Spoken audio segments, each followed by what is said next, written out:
Okay, it says I'm good to go. Alright, so this works.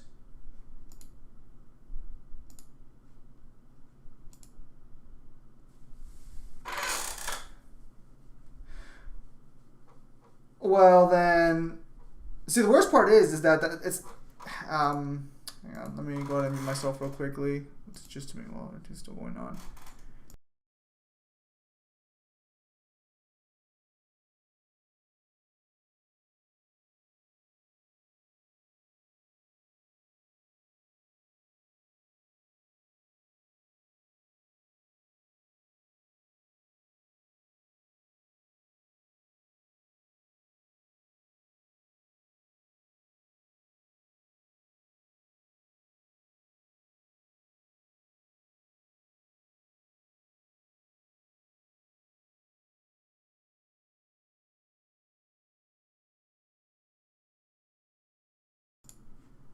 All right, so I currently see one person. So you guys are probably wondering where the Final Fantasy 13 stream went. I don't know what the hell's going on with Final Fantasy 13, but it deliberately just would not work for me at all. So like I loaded it up before during the last stream. There was a Final Fantasy 13 stream set up. I tried loading it up. It did not save any of my progress, and I'm not gonna go through those 2 hours again. I'm sorry. Hello, Azra. So yeah. I'm trying to think of what to do right now because I wasn't expecting Final Fantasy 13 to like fail like that.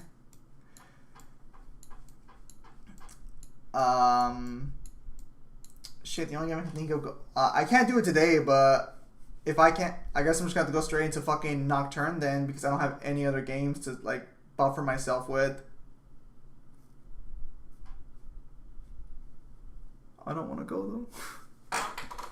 Ah, fuck. Damn, I don't know what to do. Currently, right now, you guys are seeing Opera Omnia because that's what I had open, but I don't think I can download anything in time. Yeah, I won't be able to download. The only thing I could maybe play is Dead by Daylight, but that's kind of like hit or miss. Well, I mean, besides your standard League of Legends, but you know, we already did that. Where's Synqui at, actually? So besides that, Kyle, how's your day been? It's alright. Am I the only one who kind of like? I'm not sure if I'm the only one who has this problem, but it's like every time Devil like posts something, I'm just like, damn it, what is it this time? No, I think the same thing. Hello. So if you're still here, how are you doing? Since I'm like, I'm just like so out of it. I wasn't expecting Final Fantasy 13 to fail that badly. I knew there was something wrong the second when I like loaded it up. You can't see this on the stream for the first time, but like I loaded it up and both my monitors were starting to fuck up a little bit, and I'm just like that doesn't look normal. That's not normal. Take one of these. Got 2 people. Ugh. I guess I'll have to download Nocturne tomorrow or something. I did manage to catch up on my reading, though, quite a bit. I now read listening to fucking Persona 4's main theme. It's just the perfect amount of white noise.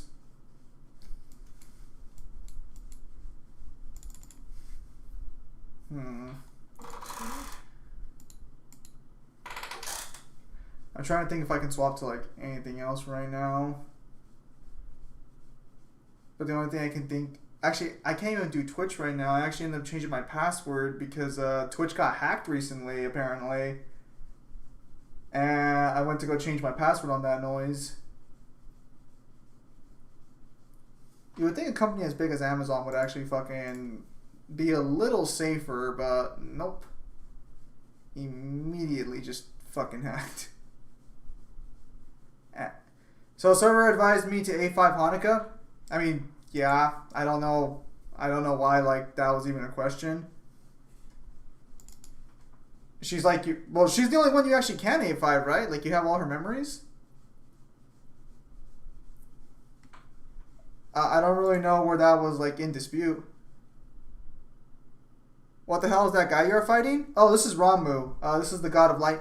Oh, I guess I could. Well, no. Again, I can't stream on Twitch because fucking I changed my Twitch password. I was gonna say I could play Final Fantasy 15 and get scans and while you guys watch, but no, I can't do that either. That is Ramu, god of lightning. I recently got several characters, weapons, and recently that Sid Reigns guy, who's ironically enough a character from Final Fantasy 13, recently dropped actually. And I'm just like grinding up there. I'm just gaining their like material, their god. I think it's like it's called skill board, but summon points. Yeah, so we're just gaining their summon points, but it's called like a skill board. I already mentioned this at the beginning, but I'll mention it again for in case like someone's showing up who doesn't know. The reason we're not playing Final Fantasy 13 is because the game just completely broke on me right now, and it did not save any of my progress. Despite, hey, whoever the fuck called me out on fucking those multiple saves for Persona 4, that's why we saved multiple times. I had no save file because the game wouldn't let me save multiple fucking times. That's why you always save more than once. That's why you have more than one save file. See, it's a tried and true fucking lesson. It's a tried and true lesson. The game didn't let me have that, and now look at that. It doesn't have no save exists for me. Which, did you look up any fixes? It was already fucking up like both fucking monitors. Like my fucking stream thing was already messing up when it was open. I don't know why, but yeah, it didn't have like, so the game ran fine. Like the actual sound was there and everything. The menu was there. It was all fine. It's just that fucking it did. What are you gonna do now? For today, I have no fucking clue. But next week, I might just have to start Nocturne earlier than I planned. Because I don't really have any other games like off the top of my... I was really hoping that Final Fantasy 13 would have stuck around a while. But I don't really have any other games like in the pipeline. And Final Fantasy 13 was weird from word go when it had a different fucking launching mechanic. Since we fucking played, I wasn't expecting, a hit that badly to occur.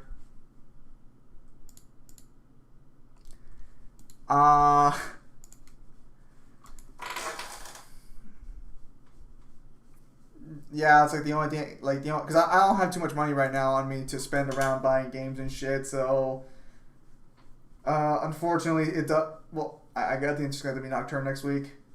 I could try, I don't think I'll be able to download it before the stream ends. Yeah, FF13 is on Xbox Game Pass, right? It is, yeah. Clear history. Also a low triple.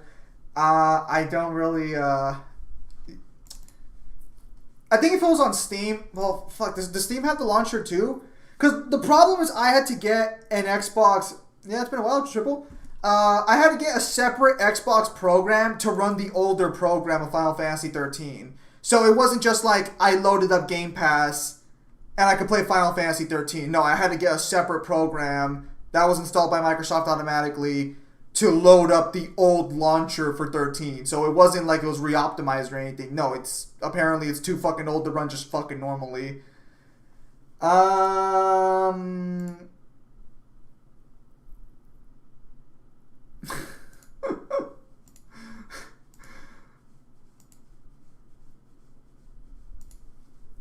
Well, so peeps, what I missed, Zim, I just slapped the Poppy deck by using an ACOS spell that makes your ally attack enemy units on battle, essentially making your dragons mega big. Oh, you mean Garen spell?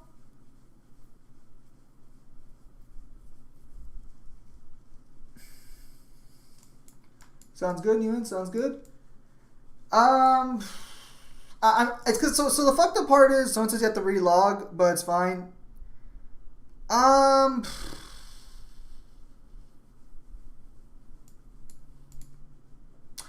Okay, tell you what. I won't do it today. I won't do it on stream because I can't really download shit on stream. I'll re-download the game later this week, and I'll see if that fixes the problem, or I'll see if there's like, or I'll look for like, see if there's a bug fix for it.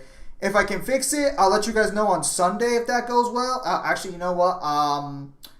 Not Sunday. Maybe Sunday, maybe not, because I have to read still like 600 more pages in 3 different books. And I'm going to be honest, I might not stream Tuesday or Wednesday. Wednesday, actually, I can stream because by the time I get here, I'll already be done with my quiz, regardless of like how it turns out. I probably won't be streaming Tuesday, so I might just do the Sunday stream and then we'll stream Wednesday and then maybe we'll stream Thursday or Friday. But yeah, so stream schedule's gonna be a little messed up next week as well, but I think it should be fine earlier on. I'll check and see. If by Sunday I haven't figured something out, relogging in first, but if that doesn't work, reinstalling Final Fantasy. Well, I've already deleted Final Fantasy 13, so I'll try reinstalling it. But it didn't keep my save file. So even if the game runs better re-downloading it, if it tells me new game, I'm not gonna go back and do those 2 hours again. No. When Final Fantasy 13 2 hits Game Pass, we'll just skip Final Fantasy 1 and go straight to that one, but I am not doing that initial fucking starting point again. I'll watch a game. I'll watch a game cuts. I'll watch a game movie over fucking doing that again. I'm just trying to think what what the fuck I'm gonna do during this stream. Hey, Zen, have you seen the new Smash reveal? Yeah, Sora from Kingdom Hearts. I mean, like, apparently the Smash community really fucking loved it, but I've never, like, I mean, it's good for them, but I'm not exactly a Smash fan, so.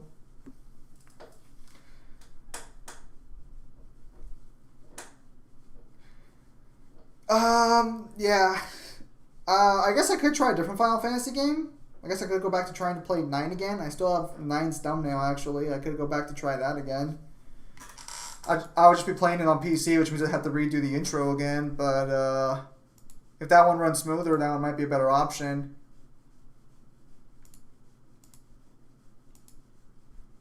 Do I have a Switch? I do not have a Switch. I don't personally purchase most Nintendo products. As I've said on this channel many times, I like to buy consoles, not gimmicks. And unfortunately, Nintendo really only sells gimmicks these days. Is the Final Fantasy 9 just a bad port from the Xbox version?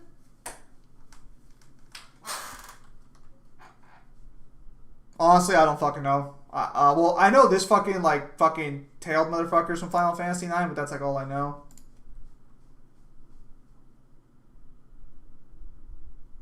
His girlfriend's an impaler in this game, so she's pretty fucking good. I can't help but wonder if he was actually inspired by Dragon Ball, given the... I feel like maybe I'm looking too much into this, since he's technically part monkey, I think. I could be wrong. I think they're like fucking animal-human hybrids. What about PS4? Don't know the PS4 either. I'm an Xbox and PC man.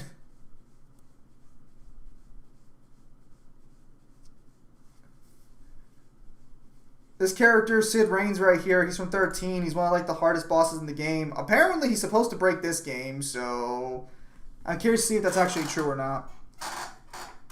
I think of all the characters that were hyped up in this game, I'm trying to remember, like, I think the only one who actually lived up to the hype for me was Zack. From Crisis Core, if you're familiar with Crisis Core. Zack was probably the only character I actually thought was like genuinely as good as they fucking claimed he was. Every other character kind of like is hit or miss. I think the last major character who probably carried was Lightning, actually. But she's good, but she's not like, she wasn't as good as like everyone made her out to be, like fucking, not like Zack was.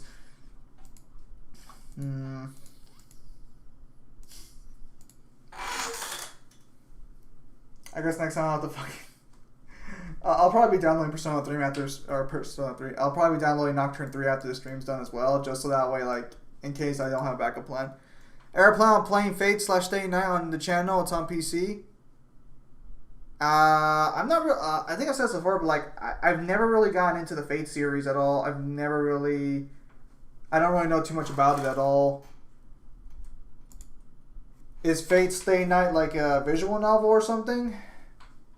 I'm assuming it is because like I'm aware that Fate's Stay. Well, actually, I don't even know what the hell the series is about. Actually, now that I think about it.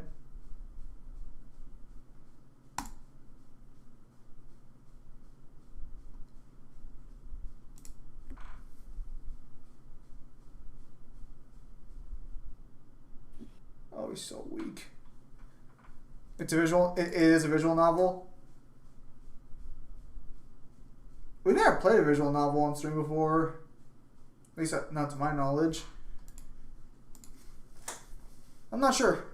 I wouldn't really know like any of the characters or anything like that. So like, how self-contained is the actual? Like how self-contained is it? About some Holy Grail War where if someone wins they get a wish. Is that the story of every Fate series or is that just Fate Stay Night?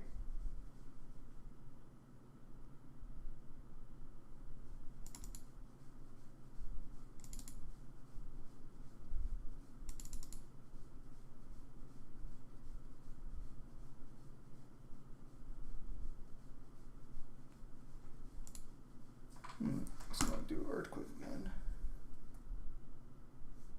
Still live? There we go. Well, there are different routes in the game with different endings.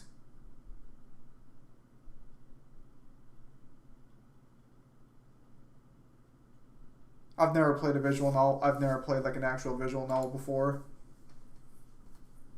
I know of like dating sims, but I've never even played those either. How do you even play like a visual novel? Like, is it kind of like Liar. You have played a dating sim. Persona 4 is not a dating sim, Kyle. It's trying to be. counts. Did you say that counts?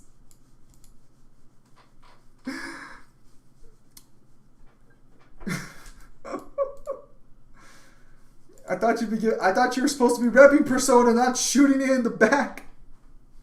I didn't say it was bad. Oh, please. It's the weakest date. I wouldn't even say it's really a dating sim because you don't even get to go on a date with any of the fucking romance options. It's like a friend simulator.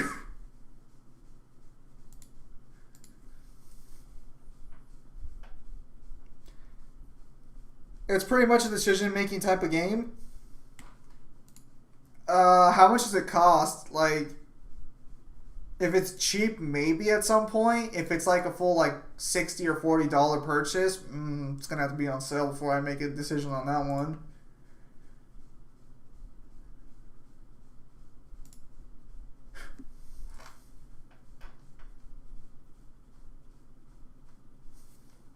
I say it's like, oh, it's a visual novel, it's kind of weird, but then I just like remember that technically original fucking video games were just text adventures.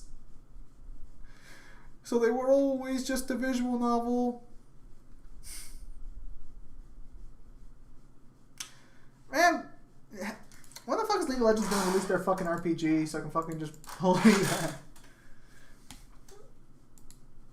I want to see how badly they retcon the story for their own failures. Oh, wow, she already had fucking max points here. Well, we gotta work on him anyways.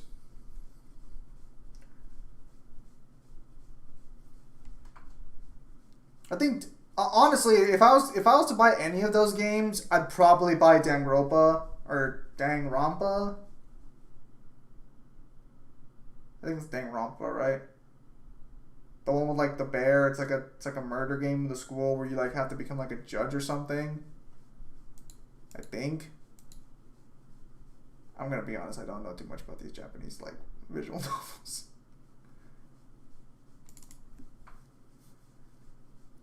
But that one I think has like some sort of court system. I feel so out of touch right now. I don't play visual novels.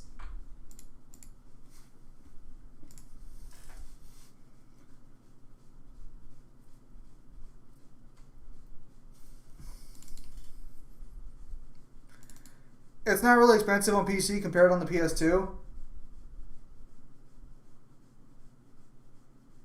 Oh man, this guy's gonna oh man, fuck. That character is gonna be so fucking busted on fucking. Okay, now we need to get more fucking crystals for him because he is right now fucking dead in the water. Because I haven't leveled up his crystal level at all. Okay, I'm back. I had to go downstairs. Hang on. You know how the new Bucky season was pretty good? Yeah. You know what's one line that really sold it for me that made it great? What was that? You know when Bucky's in isolation and he puts his foot on Oliver's chest? Yes. Did you watch that, the sub or the dub? I watched that dubbed. Dude, he's so savage in the dub. Because Oliver questions him and he's just like, I'm talking to you, you big bitch. I'm gonna be honest. I don't really understand why they made Oliver that way during the prison arc. Like, he seems so insecure the entire time. I don't understand why. Because that's not really the impression you get off him when you meet him in the Chinese tournament arc, or the I'm not sure what the actual arc's called, but you know what I mean, right? I found it to be so petty when he's just like, I can't stand being number 2, so therefore release him from prison.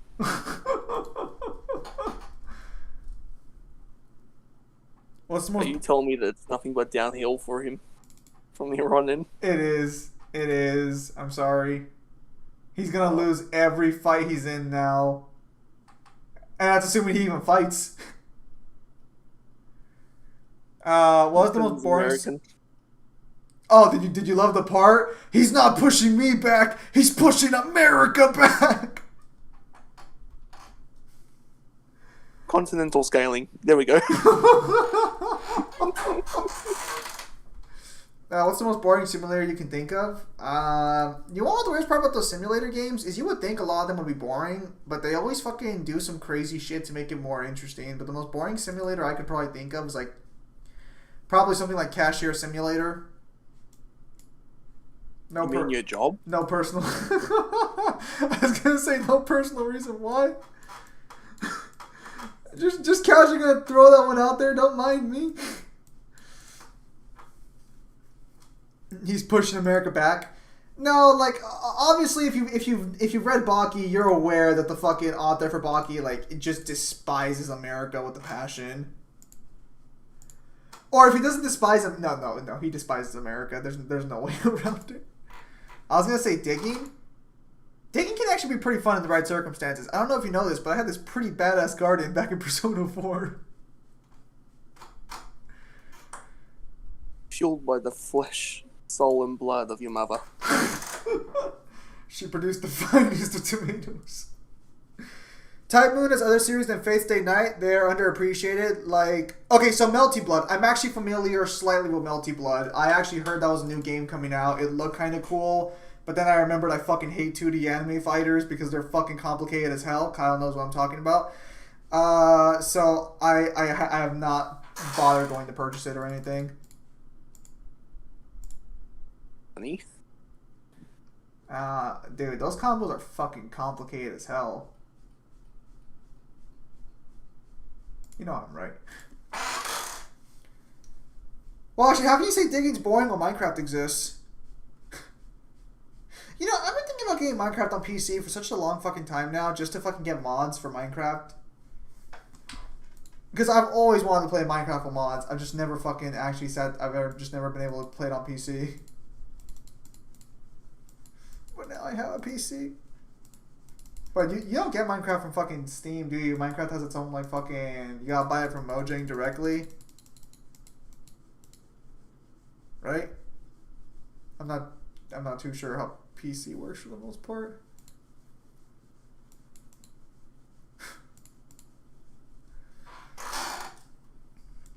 Oh.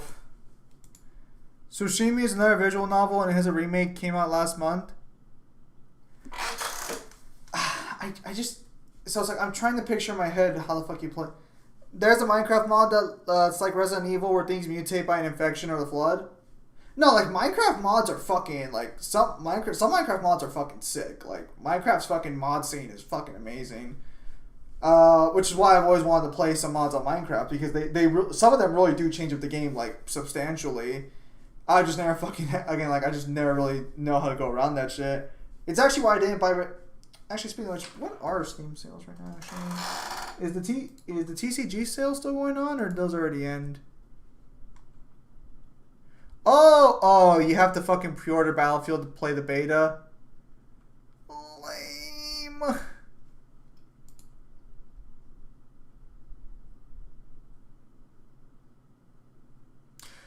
Nope, it still looks like the sales are still going on for TCG. Oh, Nickelodeon All-Star Brawl's on sale? That's kind of weird. That game just came out. You think it'd be full price on release?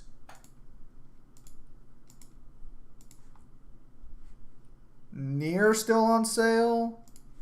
I actually need to go back and beat Nier Replicant. I just really can't do it on stream because unfortunately you guys are super delayed. So there's like no reason for me to stream it. How come there's no sound? Oh, that's because I always have this game muted because like I never want to get like a copyright claim on it. Because fucking they'll hunt me down. Fucking Square Enix's fucking orchestral pieces, they fucking hunt you down real quick. When I actually played a Final Fantasy 13, like not even an hour later, it usually takes them a full day to find me. Not even like an hour later, I got an email. Hey, we're gonna claim your stream, and I'm like, okay, please don't hurt me. I can show you guys what this game's on. Well, fuck. It's like basically if I click this sound button, I basically can't play anything else on stream because they're gonna claim it. I'm actually so used to playing this game without sound that whenever I do have sound on, I'm always caught off guard. It's called Escape and Run and same.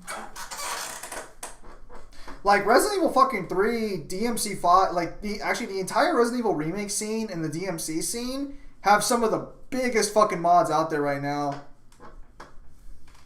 It's the FF13 claim that I got 5 copyright claims actually on the last fucking on the Final Fantasy 13 video. I got 5 claims. I got fucking 5 of them because every fucking time I do a game like that, they fucking claim the cutscenes because it's part of demo footage. Get the fuck out of here. Thankfully, the streams for the most part are never monetized because they'd be like so there. But like, damn, oof. If I monetize these streams, I'd be pissed. I'd be pissed.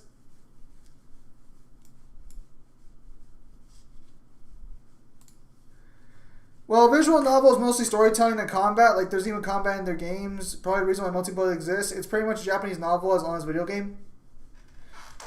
Well, no, like, I understand the concept behind it. Except there's more mature, depressing themes compared to most anime.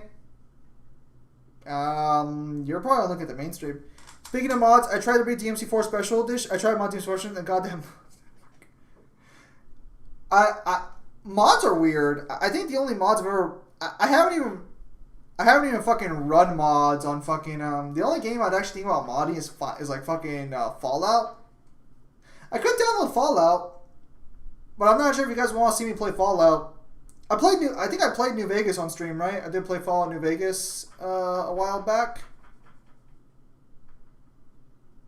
Yeah, I played Fallout New Vegas on stream. I remember that.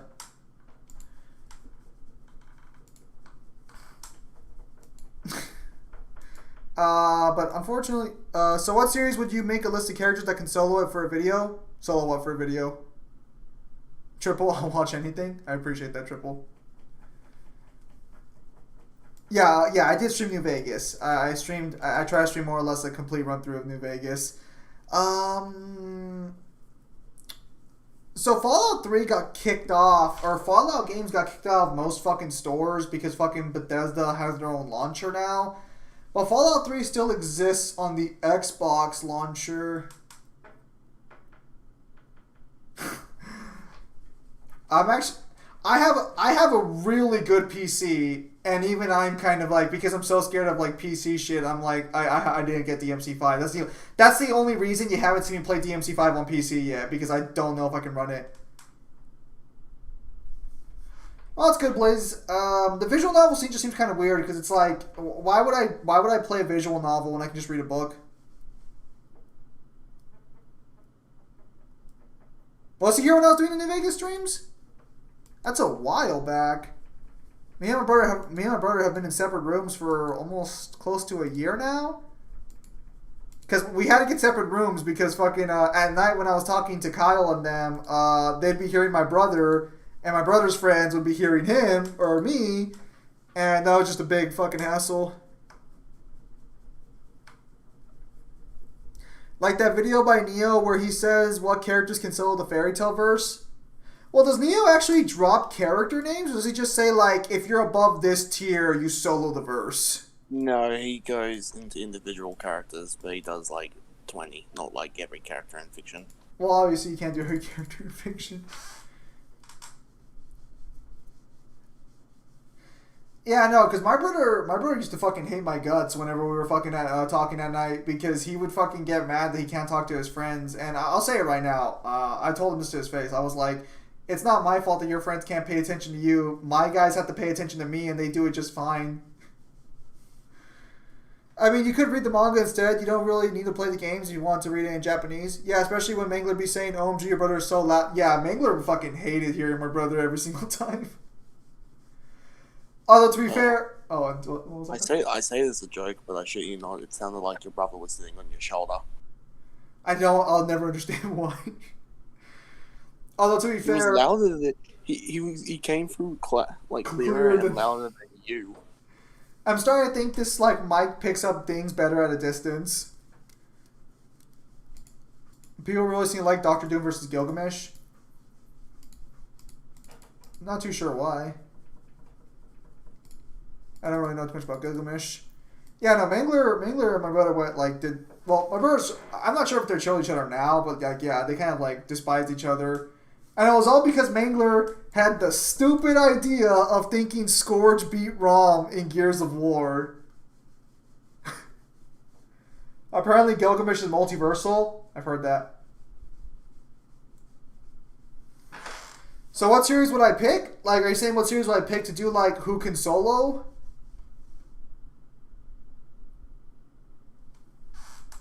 I mean... Wouldn't we just stick to our forte and just go through like hack and slash versus then? That makes sense, but it's like, but we'd have to know people outside of like, oh, who can, like, let's say who can solo Ninja Gaiden. What am I gonna be like? All right, so True Form Dark Side can solo Ninja Gaiden. Yeah. Well, the problem is that like I actually kind of I actually read more adult contemporary literature than I do fictional verses that are more for power scaling, or even young adult novels. Like, I read more, even the mangas I read that I don't scale are either comedy, slice of life, or Yuri. So besides like Fist of the North Star and Dragon Ball, like I don't read too many fighting mangas actually. It's kind of weird that like I read Fist of the North Star and like Fist of the North Star so much because like it's so out there from my normal tastes.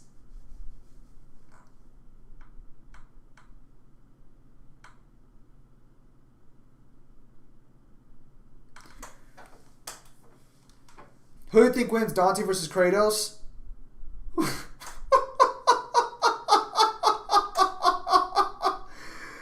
Oh, Blaze, you know damn well what's been going on the server recently, or on the fucking channel recently. Yeah, especially when we came across new information that they know scans are fake, and yet they will still use them because they don't care. Because their verse is fucking trash when it comes to power. So you picked Ninja Gaiden? Well, I mean, I could, but then I'd include DOA, which is gonna make it a little weird. I'll say this. Personally, with all the information I have, because Kyle, Mangler, and Devil literally combed through all of God of War, I want to make it clear for a minute. They probably know God of War as a verse, probably even better than the guys who are repping God of War, if I'm being 100% honest. There's no way in hell Kratos is winning. And that's even against like 3 Dante, because we haven't talked about this on stream that much, but the mobile game for DMC, fucking Pinnacle of Combat, it's just making it, it's fucking destroying any like scaling arguments against DMC. It's almost kind of sad. Okay, let's just get him some crystals, because good lord, this man needs it. And then we gotta keep farming some more. So yeah, no, Dante would stomp Kratos. I'm gonna be honest, the only based on what I know, the only version of Kratos that probably could beat even like DMC3 Dante, is based on what I know, on what I've heard, and what I'm gonna say no, but what I've heard mainly, because this is all secondhand knowledge. If Kyle wants to speak up, he can. Really, just God of War 4, and that's a maybe, because God of War's cosmology is fucking. That's a big maybe. Yeah, and we're not. The biggest problem is if you're familiar with God of War, you'll realize their cosmology, like, is fucking terrible when it comes to power scaling. So what advantages Dante possess over Kratos? Like, all of them. Basically everything. And it's... I know I'm a DMC channel, so I know that sounds like, oh, he's just repping DMC, like, you know, that's why. So I just want to know if I'm right. Is it not DMC Pinnacle Combat is not canon in the main timeline? No, it's canon. Apparently, it comes straight off it's 3 years after 3, according to Capcom. It's overseen by Capcom. So is it not just an alternate timeline? It's I've never heard anything about it being an alternate timeline. Even if it was, the information would still scale back to normal Dante from DMC3, since Pluto would technically be the Demon King before Mundus, or at least on that level, so that would still scale. I haven't heard anything about being an alternate timeline, but fucking, yeah, Pinnacle Combat just destroying it. So it's canon? It's kind of like a semi-canon situation, where it's like some stuff isn't canon, but other stuff, like, is, because it doesn't contradict anything. I also think the biggest thing to take from it is that it comes after 3 years after Devil May Cry 3, according to the to Capcom. Okay, so hang on, Blaze. So I'll answer the first question very briefly, and then I'll go to your second one. Regarding Dante versus Kratos, Kratos' resistances are all trash. They're genuinely all awful. He can freeze to death in a normal blizzard, and I believe that's what, God of War 2, or was that God of War 1? That was 2. That was 2, which is the same one that can fight Zeus, mind you, so that's one of his stronger forms. He can't see in the dark at all, to the point where he will avoid going into, like, unlit areas because he just blatantly says, I can't see shit. So, like, if he were to be stuck in the room with Doppelganger in DMC3, he would have died in that fight, based on what the game shows. His heat resistances are... any elemental resistance, he doesn't really resist them. He kind of just tanks them, and even then, he can't really do it anywhere near as well as, like, some of the things in DMC can output. If it was canon, that explains why Lady knew who was Virgil. I mean, she would know who Virgil is just based off DMC3. Even petrification, something you think Kratos would have in spades, right? You think like, okay, Kratos gets turned to stone, he breaks out of it, that's resistance, right? No, according to the novel, what happens to Kratos is he just gets encased in stone. He doesn't get turned to stone. So even his best, most blatant resistance isn't like petrification resistance. He just breaks out of stone that covers his body. That's what the novel says. Reboot Dante versus Kratos? I think, yeah, I think Kratos still has the speed advantage there, unless you want to scale Dante to like low 2C or the 2C range with Limbo, but that's a little... If you do that, I will strangle you. Reboot Dante's a little more contentious. Okay, so let me go to the other one now, since I've kind of said my piece there on the God of War 1. Okay. I will be hosting Kyle and Mangler to talk about... Oh, go ahead. Before you continue, I look forward to proving why Johnny Gad beats Reboot Dante. Neo, that's not Mangler, that's Kyle. That's Balrog Blaze. That's a different one. I'm sorry, Neo, but like the reboot Dante is very iffy to scale too high up because you basically have to argue he scales to Limbo, and that at best gets you low 2C. I mean, it's high into low 2C to be fair, but that's like the best. And Kratos got Hermes, the head of the sun god, or something like that, so he's good with Doppelganger. Well, you'd have to give him God of War 3's kit. That's yes and no, because Doppelganger can literally shut off light. He literally has a technique that fucks over light manipulation. That is true. So, Blaze, let me answer your question here. So, back to the Jotaro to Kenshiro. You say Kenshiro wins. Why do you think he does? Remove Death Battle's logic out of the way. So, honestly... Wait, the Jotaro versus Kenshiro one? Yeah, he's asking why I think Kenshiro wins. Do you want me to take that? Is he asking in general, or is he asking, like... He's asking in general. The stats they gave. No, he's asking in general. Kenshiro is faster. He has far better hacks. Yeah, it's main... No, like Zim can say this now. Like, if you go back to when the Death Battle was coming out, I had a debate with him, and I had no counter to most of the techniques. Yeah, because Kenshiro, if you go through the expanded lore and the speed also, because even I think speed wise, he has better calculations for the more absurd feats of his North Star.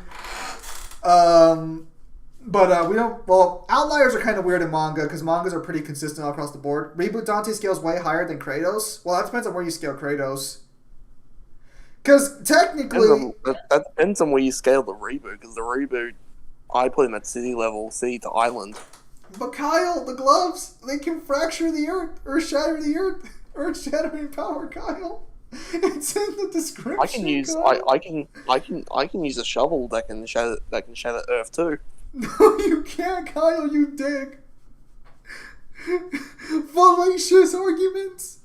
Yeah, so Speed Blitz and Kenshiro's techniques are just, like... All Jotaro has going for him is the time stop, so if you can Speed Blitz his, like, reaction, you can beat him. And then you also have, like, the weird issue. Kyle, read the comic. Have you actually read the Virgil comic or no?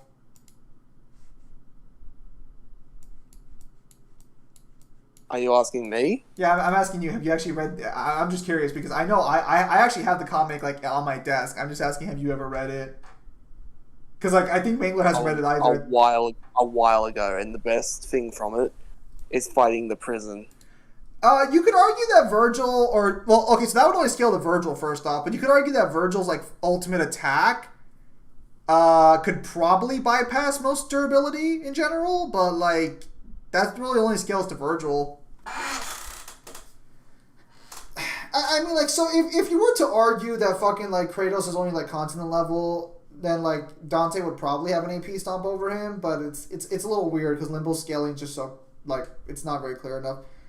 In the comic, Virgil shook Limbo. I disagree with Limbo being, like, separate universes. Even then, though, I think Limbo does have a statement of being infinite, though. So if he were to shake it, that would be like, well, fuck. It's because shaking feats are actually. So this is what I fucking hate about math and science is that things you think are impressive don't scale as high as you might think. Like if you had the power to shake the universe right now, you would only have solar system levels of power because that's all it takes to shake the universe. It doesn't require that much power to shake the universe, apparently. I know it sounds stupid, but that's how the math works. So the problem with Limbo, and you can actually go on the wiki, is that there's separate dimensions even in DMC's reboot. I mean, if Reboot Dante just had like any hacks abilities like freezing or fire attacks, he probably could kill Kratos because, well, Kratos has like no resistance against that. The only thing I would give him is like that gravity manipulation with the Devil Trigger. That would work, unironically. Oh, but the wings of Icarus, they don't make him fly, you morons. He literally needs air vents. My fault, I'm about to send you a picture, but I think he did shake it. Feel free to send it over and I'll take a look, because I don't have the comic on this desk right now. I have it at my other desk. Have they uploaded the debate, or have they still not done that? Nah. Stop underestimating Reboot Dante. Okay, he's not the original. Please stop. Okay, so it's like it's not really downplay. It's like there's not enough not statements was there's not enough like certainty of things we can use to scale him. Like, okay, so he shook Limbo. Let's say he shook Limbo. How big is Limbo? Because they're not separated by barriers or anything. How big? Well, that also depends when it comes to Limbo. Because depending on who you are, you either believe Limbo is several small universes. Oh, okay, hang where on. Every area that you get sucked into is a different universe. Hang on. Or you think it's all continuous. Okay, so apparently I forgot this in the comic. You can take a look at it right in general chat. I guess it is confirmed that Limbo is a universe because it says the prison acts as a rift between the two universes. So that means that Limbo is just one big universe. So that means there's just two universes. That's not bad, actually. But then you come to kind of a problem. And that is, compared to everything else that we see and we get demonstrated, would that be an outlier? Technically, the feats Virgil does in this novel only really scale to Devil Trigger forms, and they don't really show those off in the game. The only weird part is, like, would you say Moondis, but Moondis kind of, like, stomps them out and is, like, holding back two realities. Oh, hang on a minute. If Moondis Moondis keeps them separated, actually, with the Hellgate. That's the Hellgate. I don't think that's under his own power. I know he draws power from it. You could scale that to like Hellgate Moondis, but okay, we're gonna have to go. We're gonna have to go back in. Then nobody scales that. Then nobody scales the Hellgate Mundus because both of them get their ass kicked by him, and they literally need to shut off the portal before the boss battle begins. If the portal's amping him, that means Yamato can like still hurt universal level universal level like power objects. We could just say that it's just like the original because it's trying to cut through space. So it would it's just neg durability. Which would work out great for Virgil, and I guess it worked out great for Dante's like rebellion and shit, but that wouldn't really scale to AP.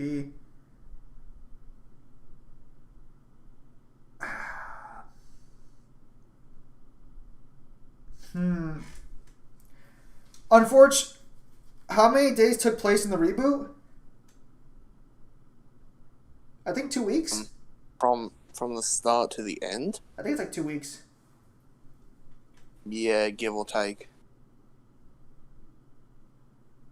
That's 14 days. Yes, it is, Alan. Thank you for the simple math. Well, hang on, Alan. Do you have a question? No. Well, I do have a question. Oh, wait. I do have a question. How do you get rid of sinus infections? How do you do it?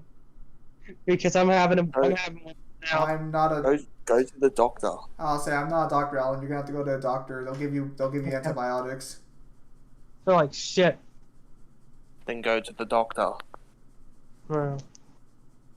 Okay. Or go to a clinic and they'll give you like a nasal spray or something. Steven Universe vs. Star Butterfly. That was always a mismatch. Even like at a casual level, you can find Star scaling to absurd amounts of power. Ironically enough, I think did they actually change her versus Battle Wiki? Because she used to be Uni Plus.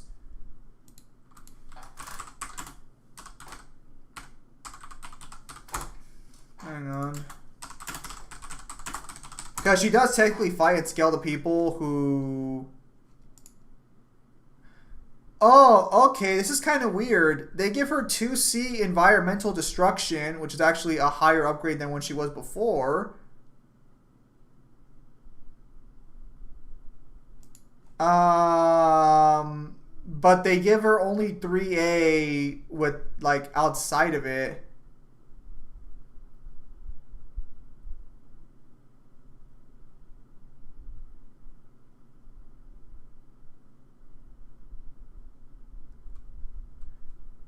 Oh, that's weird. Oh, that's weird. They give them two. I don't know if you can really agree with that one. Because I don't think they actually merged the universes themselves at that point. That's weird. Ben 10 versus Kratos. Guys. That's very contentious. That depends on where you scale Ben 10. Well, even then, ignoring that for a minute, Ben 10's aliens, ironically enough, could probably exploit most of Kratos' weaknesses. Do I agree versus Ben 10 versus Green Lantern? Ben 10 won that one, right? Let's put it this way. Unless you argue Kratos has platonic concept manipulation, he's not getting past Alien X. What about Alien X combined with Waybig, Kyle? It's a stronger transformation. Oh, I do. So Ben 10... I haven't seen the latest seasons. Does he start combining them? He does. He combines Waybig and Alien X here. Let me see if I can show you.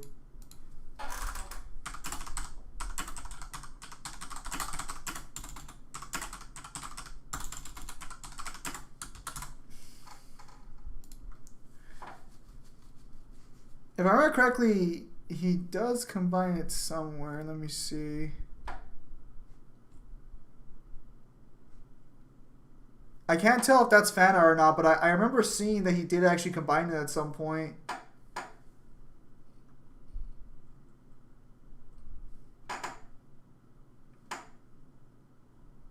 Can't find a picture right now. Maybe I'm confusing the aliens. There are so many of them, after all. Ben 10 should have won. Oh, wait. Green Lantern beat Ben 10? That doesn't sound right. Where did Death Battle scale Alien X to? Universe Plus, I believe. That just doesn't sound right. Oh, Mangler. Yeah, you don't remember? I'll be honest, I'm not really too big of a fan of a lot of Death Battles. Like, I only really watch the ones that are relevant to things I know about. So I kind of like...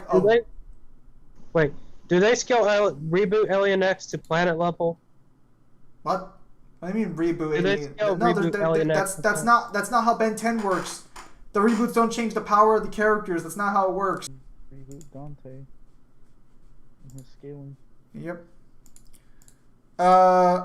They said Green Lantern could counter most of Ben 10's arsenal. In fairness, he probably could. Most of Ben 10's arsenal isn't too... Are you fucking kidding me? What was the theme for that? Yep, he's just on low 5 base. The guy with green powers? That wouldn't matter, Alan. That wouldn't affect Alien X regardless. More superficial Yeah, powers? but why are they scaling him so low? I don't know. No, like, what talked about, because I was bitching about, but they combined all of his powers. They combined all of Green Lantern's powers. By the way, Mangler, you're low. That's just how Mangler is. Hang on.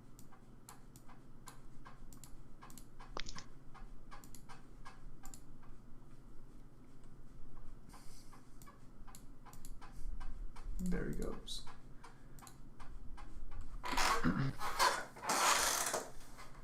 And said Hob was resistant to Alien X's abilities and was 450 times faster than him. Okay, so I think I remember that one. I think they argued that the Green Lantern ring is extra dimensional in nature. I think they use like a statement from Lex Luthor where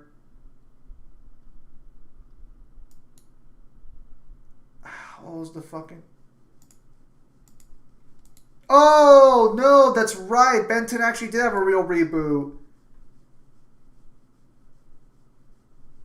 Okay, no, I actually forgot about that. Yeah, Ben 10 had an actual official reboot at one point. In terms of Death Battle, I'm really looking forward to the next one because I like Randy Savage. What about Zeo versus Alucard, Kyle?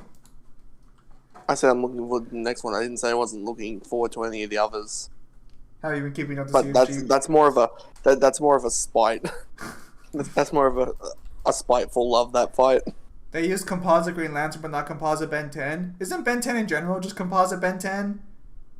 No, if you're to use composite Ben 10, you might as well just be using Ben 10,000. Well, no, because like Ben 10, I think at the end of fucking not Omniverse.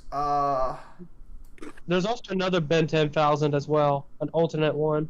Well, yeah, because there's like different Ben 10,000s. What I'm saying is like, isn't Ben at the end of his series technically able to use like all of his aliens and all of his powers? But they made Alien X's erasing ability slow like Thanos Snap, but that's not how it works in Ben 10 overall. Well, they made it slow? What do you mean by that? They made it like the dust particle effect and not just instant erasement. What? Why would they do that?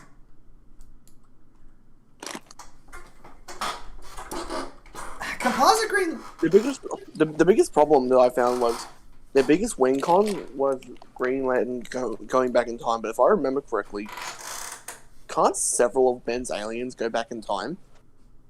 Green Lantern going back in time? What the fuck? That is not normal arsenal. It's a power that he uses once. Yeah, fuck out of here! That is not normal! That's not standard! I was gonna say the standard speed usually for the Green Lanterns is quadrants of times the speed of light, usually. Being able to cross the universe. Yeah, I was gonna say Green Lanterns would casually scale to MFTL since they have to travel across the universe to reach specific destinations. Technically, if we're using the DC universe, they would technically have infinite speed.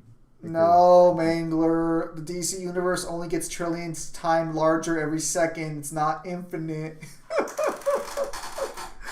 believe it has multiple statements of being infinite. Not according to Death Battle. Oh yeah, I forgot. My bad. They said Green Lantern can resist erasure. What feat did they give for Green Lantern resisting erasure? Does the ring block erasure? The only time I can only ever think of him ever being able to block erasure if he's like amped or something. Ben 10... Okay, so Ben 10 does have a failsafe in the Omnitrix to protect him, so he should have been able to survive, but... Well, actually, no. Alien X should be, like, outside the flow of time. Alien X should have survived that. Yeah. Alien X...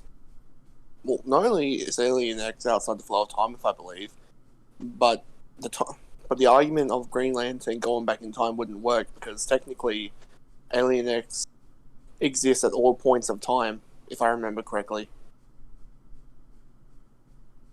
Honestly, like, I know that... Which means if he went back in time, Alien X would just be there. I know Death Battle goes out of their way to, like, just, like, try and get views, but there are really some characters they shouldn't touch, because some of them can be pretty contentious, but I guess they also get the most views, too. Who's ready for Goku vs. Superman 4? Ew. The way they had Alien X fight just had him punch and not use any ability. Alien X has so many ways to bypass Green Lantern's shield, but they just had him keep punching the shield like a brute. They said the failsafe wasn't fast enough because Green Lantern was somehow that much faster. Well, where does Ben scale? Well, okay, are we talking about base Ben, or are we talking like...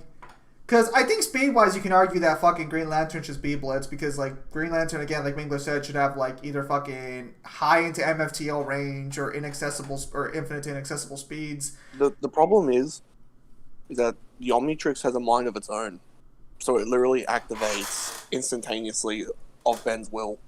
Oh, so you're saying, like, the Omnitrix would just activate to protect Ben before he hit him? Yeah, like, there have been instances where Ben has had somebody try to kill him, and it's turned into something else without him knowing. Yeah, I think yeah, something tells me that the battle probably didn't go over well.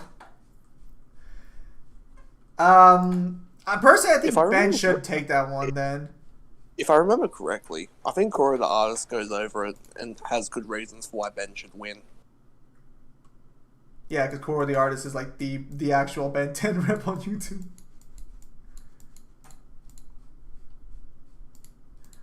All right, cool. Let's go back to farming those boards. That was the worst.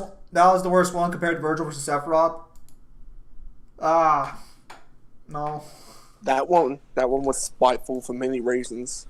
Yes, let's use this gameplay mechanic to judge how strong Sephiroth is. Why don't you just use statements, you bitch? And I think that's the only death battle they ever actually do that in. It's the only death battle where they use gameplay mechanics to try and justify a scaling. Oh, well, there's no answer. To be honest, I laughed hard the first time I saw Ben get his arm snapped off. You know this fight is currently the most disliked on Death Battle? Are you serious? Ben 10 versus, or Ben 10 and Green Lantern is the most disliked one? Oh, hang on. Okay, we'll do these three, then we gotta go get some more blue crystals for Zidane here. Really? That's the most hated Death Battle? Nah, Death Battle's got some pretty fucking bad ones. Are you sure that's the one they hate the most? What about Sasuke versus that one guy with the eye? Or not Sasuke. Was it Sasuke? Yeah. It was Sasuke, right? That fight is wrong. Sasuke versus PA? Yeah, Sasuke versus TA. Okay, yeah. I'll tell you now, as a fan of both series, that fight is wrong. That fight's... I would not say that fight's one of their worst ones, because, like, if you dial back the Sasuke by, like, I think they used 5 Kage Summit Sasuke, if I'm not mistaken. The problem is, they were talking about speed from 5 Kage Summit, and 5 Kage Summit Sasuke. So basically, where they had them in terms of speed, they had Sasuke at such a ridiculous, like, speed advantage that no AP difference should have mattered. Oh, from what I can remember, I think the AP advantage, if you, from what I've been told or what have been presented, They gave Hiei planet level, what they gave Sasuke basically moon level. So if they had used Taka Sasuke, I think the matchup, like the result probably would have been fine. But the 5 Kage Summit with like the Amaterasu and like... Well, here's the problem. They were technically using Boruto era Sasuke. They were. I think they did use some Boruto statements. I don't understand how they do this, where they're just like, here's So Boruto. there's only certain models that they can find. So they'll take research and like do the latest version of the character, but when it comes to the sprites, it's either what people are most used to seeing, or it's what's currently available. TA is star level at base. Because bullshit, fuck off. Kyle, calm down, Kyle. Get out of here with that fucking... I mean, I know who argues that. Get the fuck out of here. Hold up here. That's fucking Splash's arguments. Get out of here. Reboot Dante would go through DMC 1. Oh my goodness. Universe plus Yusuke Urameshi makes me sick. What? So there's your sinus. Go to the doctor. Well, you can't anymore. It's already like, I think, what, 1 a.m. where you're at, Alan? It's 11:18 p.m. Yeah, you should definitely go to the doctor. I know you can't right now, but like, you should definitely try and like go tomorrow to the clinic. Explain to Neo 23 why like... Well, that's the splash chat on his recent video. Okay, yeah, so his splash. Why Reboot Dante doesn't make it past like any like Demon World version of Dante or DMC3 Dante and onwards. It's not Splash anymore. It is your favorite villain. Okay, so following enough about that situation. So that's what you're saying, right? Like it's not Splash anymore. But hang on. If you were to actually right now go if you were to search Realm of Splash, and it will literally pull up your favorite villain if you search that. Hang on, let me look it up. Yeah, no, you're right. But even if you actually here, let me actually show you very briefly. It's easier to say Splash than it is to say like your favorite villain. Well, here, like, no shade, but like if you go right now onto your favorite villain, look what it says right there on this border. It says Splash. So I'm gonna be real here. There's a discrepancy situation there.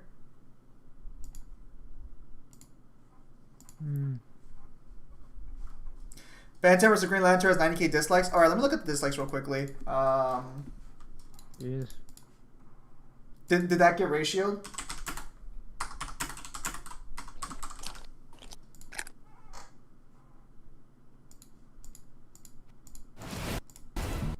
Yeah. No sound. Not on this. 90k dislikes to 106k likes. Wow, that is bad. Okay, what do you call a large? That pretty much. Go ahead. Isn't that like 70% of people hated it? No, that'd be 46% of people probably hated it, give or take some, percentage numbers missing. That's almost a 50-50 split though. Which is not good in any capacity. That's still terrible. Yeah, there's the ink tank right there. Analysis on Green Lantern versus Ben 10. What about Top versus Gara? I think percentage-wise, this one might be worse. Nope, not even close. Not even close. What do you call the tallest tower in Chicago?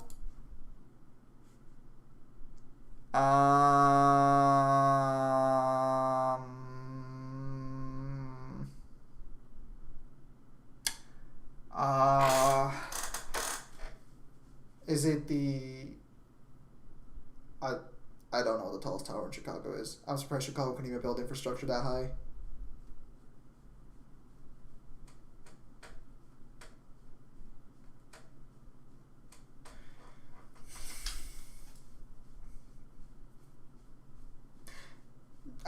Chicago does have skyscrapers, right? You, Mangler, American. It is called the Willis Tower? Or the Willis Tower? The hell? What you talking about? The Willis Tower? What the hell is that?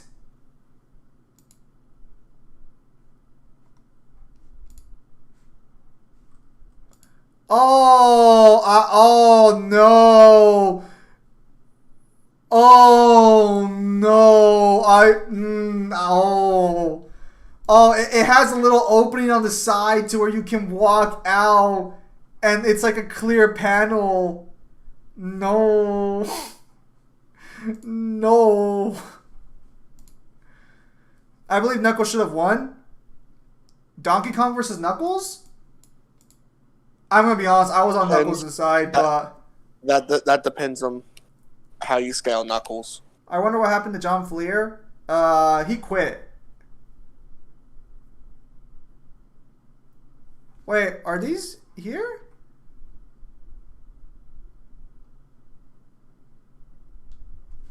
Not because I'm a Sonic fan, but just in general. They gave Donkey Kong some. Didn't they give Donkey Kong some like massive fucking scaling apps? If I remember correctly. I think it was speed that won it for him because the feat of punching the moon, it shows that the moon is smaller than the island. I don't think they scaled it that way, did they? It used to be called the Sears Tower, but if you ask everyone what it's called now, nobody's going to say Sears Tower, but they're going to say Willis Tower. Why did it get its name changed? Is it because Sears went bankrupt? Yeah, John Fleer, he quit the YouTube scene because I don't know the specific details, but I think what Devil told me is that people were calling him out for stealing content, I think. Yep. Oh, are you familiar with that scene, Mangler? Or with that situation? Yes. He was taking content without permission. He wasn't giving credit to the people that he took it from. Cloud chasing's a hell of a drug. Use me like a public toilet. I appreciate that guy. They said Donkey Kong was stronger and more durable while Knuckles was faster. Dude, I've played enough Smash Ultimate to know that that ain't going in Donkey Kong's favor. And Well- like Donkey Kong's the kind of character that even if we're talking about power scaling, which is something completely different, why in the fucking hell would you assume he would win a matchup with a person that's literally designed to be a speedster? Now, does Donkey Kong get those bongos from his Smash? Dude, all he does is play music. I'm still surprised that fucking Baki hasn't made an appearance in Death Battle yet. Give it time. Like, it's more popular now than it's ever been before. I'm genuinely surprised they haven't hopped on that train. They have so many characters that they could just use. Dude, already, just do Dopo Orochi versus Sagat. Just make it happen. It's a fucking free. That's free! Why there's similarities? Forget about the similarities. Look at their face. Do the fight. So, like, with Splash, who is his channel is called Your Favorite Villain, he even says started using videos, it's your boy, your favorite villain. Then why the fuck hasn't he changed his fucking banner? I mean, my banner stayed this way because I don't really have anything else to put on top of it, but you don't see my name plastered on my fucking banner. You just got a generic fucking... Kyle, is that picture from Cindy? Or from Sydney? From what? Go to my YouTube channel. Go to my YouTube channel. Look at the banner. Is that from Sydney? Hang on. Oh, well, we're getting that sorted out.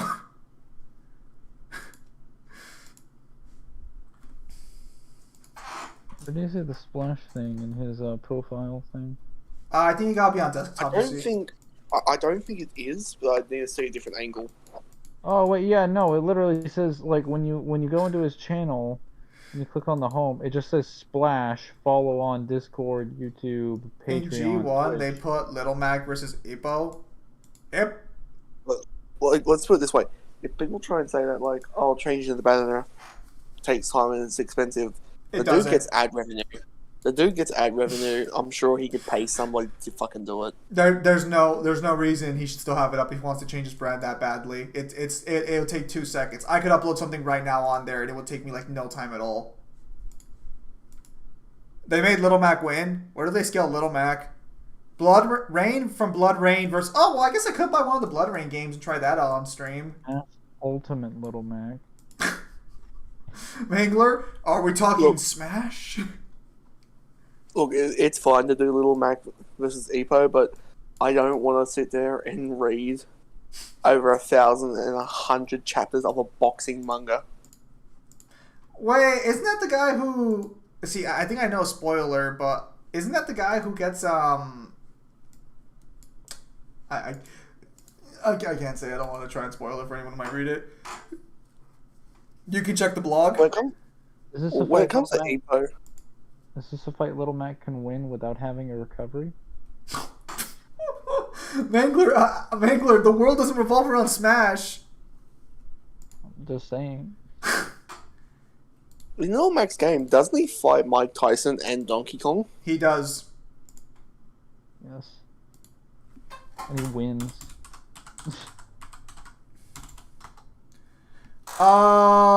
Blood Rain Terminal Cup Bundle, which is the first 2 Blood Rain games, is apparently $23. And if I were to buy all 3 Blood Rain games, it costs $39.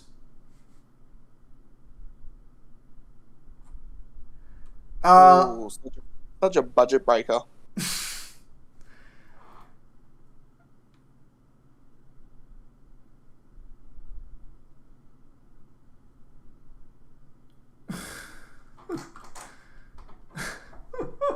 Why are you so mean to me?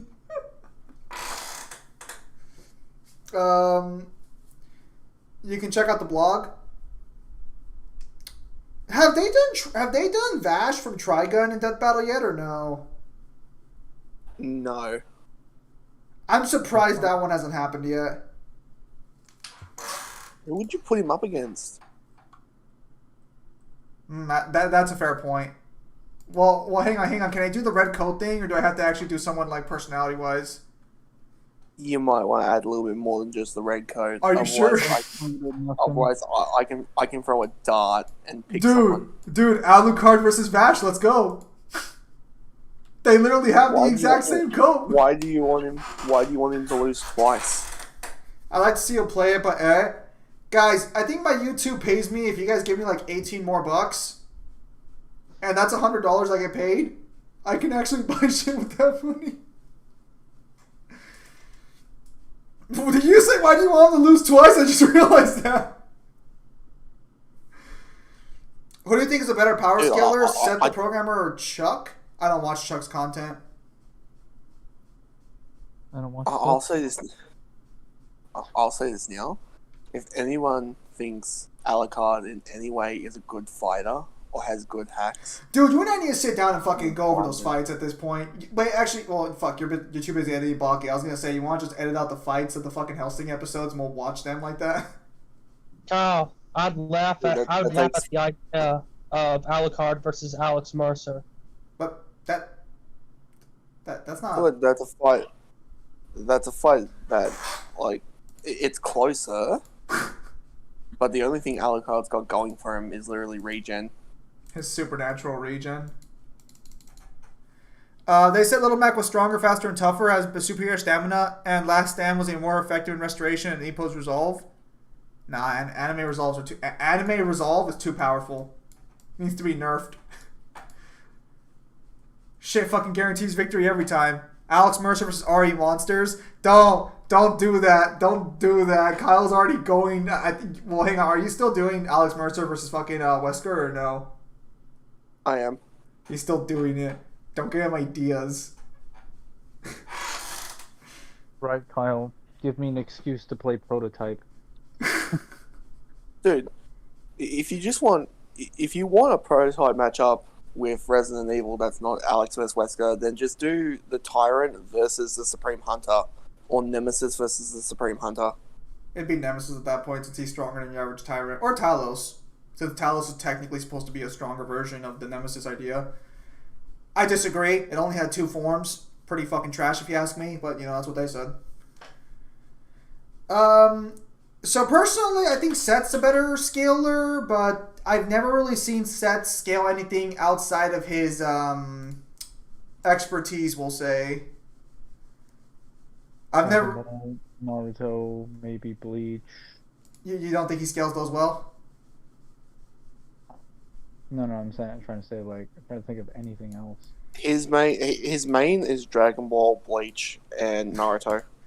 Now, I will say this, when he does scale other things outside of it, it gets a little suspicious. Like, I think... yeah, I was going to say, I know Mangler had an issue with his Kingdom Hearts scaling. I had so much of an issue. I made 2 videos in response to it. There's also how he tried to get Cloud to Universal. Well, technically that was Clyde, but what's the difference? Too bad. I don't know if he would disagree with Clyde's, like, Mangler makes videos. Well, technically I made it with Excalibur. Yeah, so Mangler only does collaborations because he apparently knows like several power scaling YouTubers. I don't have like my own edited content, but I am providing commentary, so I'm just like, hey, you want to have like free content on your channel and take all the credit for it? All you have to do is listen to me for like an hour. Works out pretty well. It's like, I see nothing wrong with this. I like this deal and I'm happy to be a part of it. Oh wow, she kills it real fucking quick. He can't. No, but back to the thing that you were saying before. To edit out just the fights for Hellsing would take like bugger all time. Do you want to do it then? If you want me to, sure. We can make it the Halloween special where we talk about Alucard the shitty fighter. Too bad Jackie has to cut can't fight because of a light bulb. So that's technically not true. I've actually been playing through like the games involving like the darkness now, and the darkness can activate its powers even when it's in direct light. It's just weaker than it is at full strength when it's in the shadows. Kind of. basically unstoppable, but It- like it's It depends on what version of Jackie we're talking about, because like the earlier version couldn't do it at all. no. The early Darkness 1 Jackie is not that like he's not that experienced with his Oh, you're Darkness talking 2, about the game. Never mind. Carry on. yeah. I'm talking about the game. It's a joke, man. What? Do you agree on Mega Man versus Astro Boy? I don't know anything enough about Astro Boy to talk about like whether or not Astro Boy should have won that. I think don't that's- think any of us here knows anything. I don't think any of us here knows enough about either verse. I think I saw one Astro Boy movie one time. Okay, he but doesn't know I anything haven't about it got either. yet. Don't listen to him. I've played one Mega Man game. It has like no enemy profiles, so I think my cousin's uncle's roommate had a manga of it once. Wait. I got it. Smash Ultimate Mega Man. Why is that your only go-to up? Because when someone brings up a character to me, if it's in Smash Ultimate or Marvel vs. Capcom, I can just say what the generic scaling is for that game, and I basically understand what I'm talking about. So I was actually a little surprised that they didn't bother adding Taboo to Smash Ultimate. He's referenced in the campaign. That's all we need. I know, but it's just kind of like I thought everyone was supposed to come back for this game. So where's Taboo? Nobody gives a fuck about Taboo. Got Darkon and Galeem, that's good enough. Look, where is my Polygon Man versus Master Hand? I'm surprised. Yeah, Well, no, it's not gonna happen. actually, this season's supposed to be matchups. That might happen this season. What about Guts versus Nightmare? Guts should have lost. That's 100%. That's 100% wrong. Nightmare has potentially way higher scaling than anything shown in Berserk. No, it's not. It's not potentially. He has way higher scaling. Oh, so you checked for And yourself? he literally. There's. I play Soul Calibur, With Soul If Calibur. the and I've idea- read Berserk. If the idea of evil can't beat Nightmare, then Guts is guaranteed to die. No one scales. No one scales to Yeah. the idea of evil. I'm assuming that's a Berserk thing. Yeah, it's basically the thing that like produces all of the dark power. So Nothing scales to it. It's effectively the equivalent of that versus God. Essentially. they did not talk about any scaling for Nightmare. Yeah, because if they did, Guts would fucking lose hard. No, the best they did was talk how he destroyed the Streinsberg castle. But that's not even his best feat. He has country level stuff and even potentially planet level stuff. Hell, in the start of Soul Calibur 5, you have a small cutscene where he literally sucks the soul out of an entire army. Guts has no soul resistance. I don't know, man. His soul's been crushed pretty consistently. Are you sure about that? Looks His at soul every- has been crushed. His muscle's been penetrated. He's been cut. He's been raped, but he hasn't been soul crushed. I mean, he's. So he's what, If I the look- everything but salad? If I look at like every scene after the Golden Age, he's being haunted by spirits through the mark on his. Oh, he can every- hurt spirits, but he doesn't ever take attacks to the soul. Wait, Mango, do you I mean- also I read mean, Berserk? him being haunted by spirits would be like a good enough argument for him not being able to resist. And not They didn't even Nah, calculate the destruction of the castle? So what the souls do is that they torment him. Like they just. you're not understanding it. I'm saying it's not a good enough argument. Oh, I thought you said it is. No, because Oh, he's look at being them going to war with each other. consistently, and it's working. It's not. It's an effective tactic. Are you saying it's kind of like what happened to Kratos at the beginning of Ascension? Ascension. Try the entire series. No, but That's just to probably get back onto the Nightmare fight, it shouldn't have been Nightmare. It should have been Siegfried. Siegfried makes way more sense. Who's Siegfried again? Why does it sound familiar? Who's Siegfried's the person that he's the knight that Yeah. basically that fights that Soul Nightmare? Edge takes over. So basically, Nightmare is kind of like a. Nightmare is more of like a semi-avatar, when the Soul Edge takes over someone. Because several characters have been Nightmare. Gotcha. They should have had it be Kirito. Nah, like that. It should have been Siegfried, or it should have been like the main person from Claymore. I take it, and I call it a hunch, but I take it he has a claymore for a sword. It's a she, and I haven't read it, so I couldn't tell you. Zim, have you ever experienced?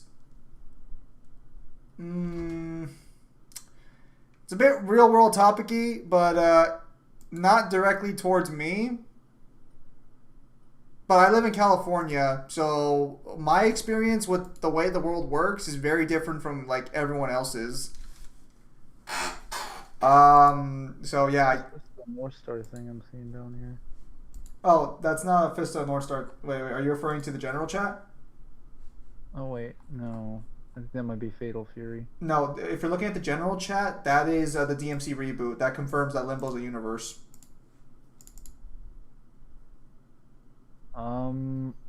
I'm looking at the voice chat tab. Oh, that is Alien X from apparently the Ben 10 reboot that everyone forgot about. Who was that guy on the horse? That's Odin. Oh, so this thing. It's prison and acts as a giant rift between the two universes that figure humans called in nuclear forms. Why was this posted? I wonder what happened to that guy named Shin. Oh, Shin cussed me out, left, came back, got mad. I didn't like give him back his same position and everything, and then left again.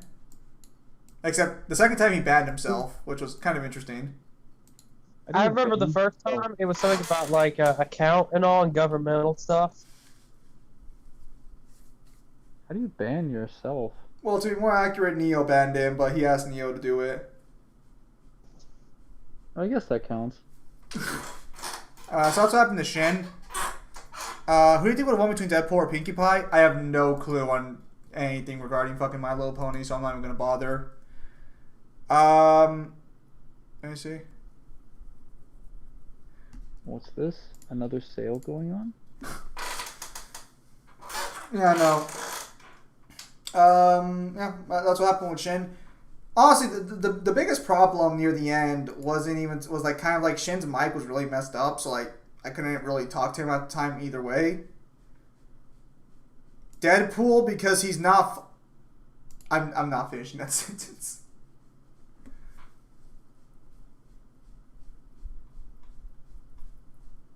I can't really see how this character's supposed to be overpowered yet. Unless he can launch more consistently, I'm not really... Well, hang on. Apparently he cleanses? I think he... What the fuck is his kit, actually? Oh, that's what I forgot to ask you, getting dragged into this. What did you think of the cosmic talismans? I haven't read them too in depth yet, Kyle. I kind of want to... Let me see what this is. I hate this. What do you hate? All of it. Why? Because it's all bullshit. Explain. No, you know... No, you sick fuck, you know what it is. I don't explain. Kyle, I'm not going to do that because I don't want them to hear the solution sound from your end of the mic. Just... It's like, just a little bit. Just I've had enough. Toon Force is a weird thing to argue for. Toon Force is like, I mean, it exists, clearly, but it's a very weird thing to talk about. Isn't that just the ability to, like, create comedy from, like, fourth wall breaking or something? Toon Force is basically the term they give any character that has, like, absurd amounts of abilities or, like, basically, like, immortality within, well, I guess not within reason, I suppose. Like, Bugs Bunny's always...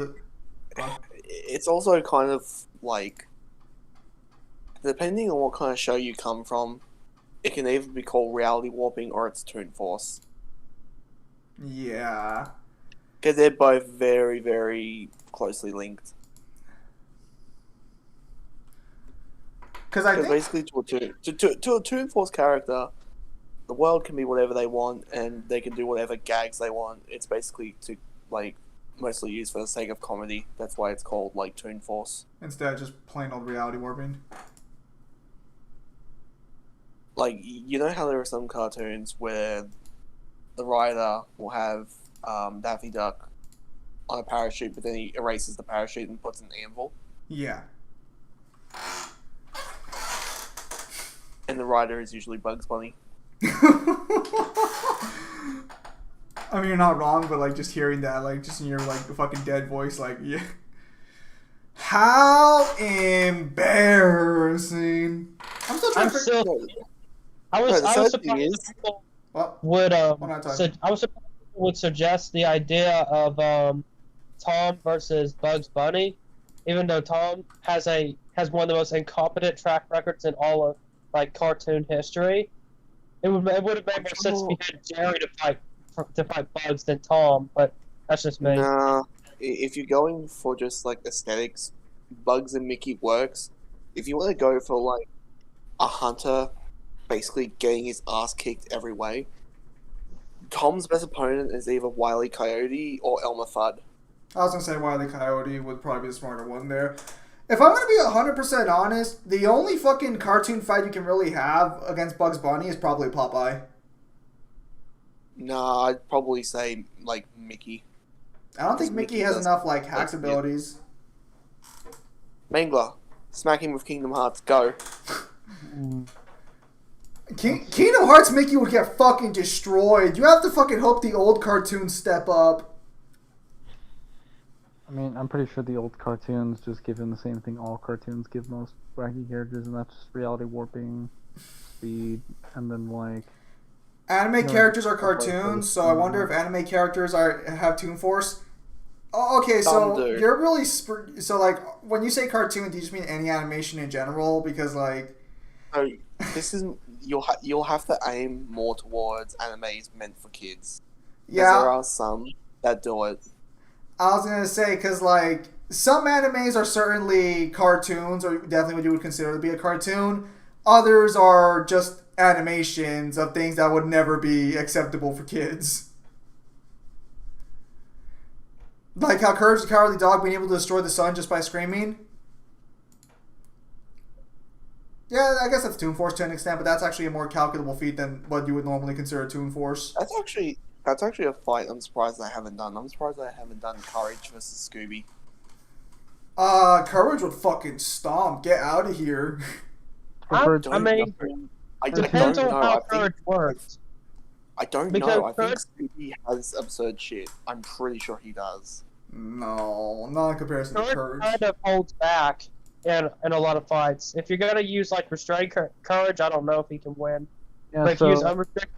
What the fuck are Sure. you guys giving Scooby? it's the ability to basically replace or apply absurd laws to the universe. The user gains the ability to rewrite laws of the physics in their universe. The convenience and is allowed to overwrite them with far more ridiculous ones in service of hilarity. So examples would be breaking the fourth wall, dimensional storage, reality warping, and body control. Stuff like that. Sounds about right. Is this for Toon Force or for Scooby? This is for Toon Force, which is also referred to as cartoon physics. Kyle sounded concerned there, like, who is this for? Well, like, I think an example would be like if I don't know if this actually happens, but actually it probably does because I'm pretty sure Mickey's a painter in one of his old cartoons, where he could pull out a paintbrush and go up to a draft paper and just start writing out like a character, and the character could just jump off the page. I think I've seen that before. Are you referring to Epic Mickey? No. I'm just using an example because I know this has been done with other cartoons before. I know Epic Mickey does do that. It's literally like the main gameplay mechanic in that game. I think I the never most got an famous answer for it. example. I think the most famous example of that is in SpongeBob. Yeah, no, SpongeBob is a very blatant one. What is this? Oh, he's a spirit So spider? when it comes to doing like Courage versus Scooby, Courage is easy. Courage is fun to go through, but when it comes to Scooby, you have to go through like, I think it's like 7 different series, and not all of those series are good. Yes.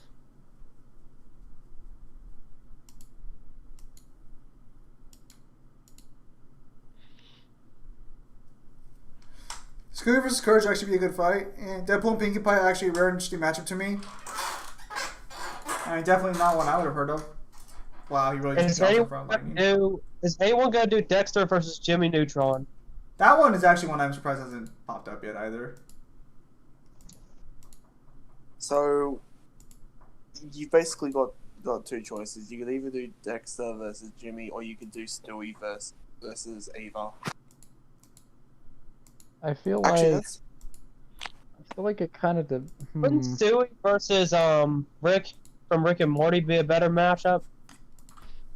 maybe, but well, that's actually like something that I find quite funny is that they haven't even done Homer versus Peter yet. Well, they're probably not going to do that one since that one did get decided, I think, in the actual show. Courage varies from 7B to high 4C. Oh, I was actually thinking about it because I was watching a little bit of Family Guy a couple of days ago, and when it comes to Peter's speed, do you want to give him his cutaway gags? Because he has a cutaway gag where he goes back in time and kicks Hitler. No, Peter's speed unironically goes anywhere from like inaccessible to immeasurable with cutaway gags. He's either consistently like, this is the problem with Family Guy. And it's a consistently high bullshit. No, I'll give you an example. So, Peter is either like vastly below human in every aspect, or he is vastly above. Like there are aspects where he has ridiculous shit going for him. Who would you do a character analysis video on? Red Dusker, you asking me to expand my content? Rick versus Stewie is a stomp for Rick. Yeah, I agree. I mean, it sounds decent on paper, but it's really not a matchup that would be fair for Stewie. Any main character from Family Guy is gonna have a lot of shit to go with if you just take the highest interpretation with like the best of their cutaways. Oh, if you do that, then the entire family would like lay waste to armies because they're all like expert fighters. Well, I was gonna say that the problem is that the cutaways literally go from like ripping off some of the Beck's action scenes in like movies because they have ones taken directly from like The Kingsman where Meg and Chris killed their entire cafeteria's worth of classmates. That's actually fun to watch. Yeah, to like Stewie and Griffin building like a time machine and then being sent to like a void outside of time itself after like affecting the space-time continuum in the timeline. Like, they have crazy fucking feats if you consider like what they do. Well, you also have another cutaway gag where Peter literally turns into like a worm. You could say that one's non-canon, but he cringes at it afterwards, I believe. Like he remembers being an apple that got eaten by a worm. So the cutaway gags are technically all canon because they do occur, and I think they do get referenced at other points. Yeah. Liam Neeson kicked Peter's ass. That would just scale Liam Neeson higher in Family Guy. This is the problem, is that like depending on the episode, Peter is either the best fighter on the planet, or he is the worst person to get into a fight. Because again, depending on what episode, he can fall, stub his knee, and he's incapacitated for the next 5 minutes. Dude, I feel personally attacked. Or you have the episodes in the chicken fights where he can just like lay waste to an entire city, and continue fighting. I'll just say. I was gonna say his chicken fights are arguably one of the cutaways where it's the most consistent because he constantly gets into a fight with this chicken, and he usually travels across like the state or sometimes outside the planet to fight this man and causes havoc all over the world just to like. If I remember correctly, I think they've actually survived nuclear fallout as well. If that's true, that might explain why the chicken died the way he did. No, this is in like season 2 or 3 because Yeah, because the world gets nuked. Y2K. Yeah, the world gets. Yeah, I know what you're talking about. That chicken fight was hot. Triple, what the fuck is wrong with you? Also, didn't they do the Homer vs. Peter fight to basically settle the score on who would win? yeah, but I think Peter ended up beating the shit out of him. The Simpsons and Family Guy was probably the most disappointing crossover ever done. Because it wasn't the Simpsons with Family Guy. It was Family Guy with Simpson characters.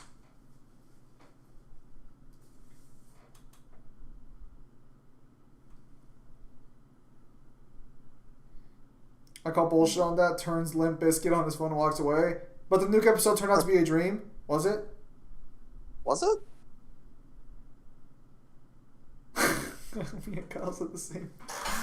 What I was gonna say, going back to Rick Sanchez for a minute. Rick Sanchez's only good matchup, to my knowledge, is the Doctor or the Master from Doctor Who. Like, it's one of them. I don't think anyone else is a good matchup. I mean, you could do like very vague connections with Rick Toffin if you want. Rick would fucking destroy him, though. That depends on how you want to scale, dude. Like, people who have actually fought the Shadow Man, because the Shadow Man scales directly to Monty. Hang on, but they can't beat the Shadow Man legitimately. They have to weaken it first, don't they? They have to go through like a complicated process. Yeah, an Easter egg, one might say. Shut the fuck up. They'll stop being Easter eggs after like the third fucking mission. That started becoming the campaign after the third fucking map. So it's kind of tricky. You remember on 5? When it comes to the Shadow Man, from what I remember, they do have to weaken him. God, I don't remember too much from the Easter egg in Revelations. So I know Revelations? Revelations is where they kill the Shadow Man. Was it Shadows of Evil where they fight him too? Oh, no, he appears in Shadows of Evil, but you don't fight him there. I'm pretty sure that's a fake version of the Shadow Man. Well, either way, you don't fight that version, do you? I think he just kind of tells you, fucking like, "Hey, help me out," and then you do, and then you're like, now you're stuck in this loop forever. Yeah, and then Rick Toffin just shows up and steals his summoning key. Just like, goodbye. Who do you think would win, Homer or Peter? Peter. He has way more ridiculous shit going for him. A better matchup for Homer, unironically, would probably be like Hank.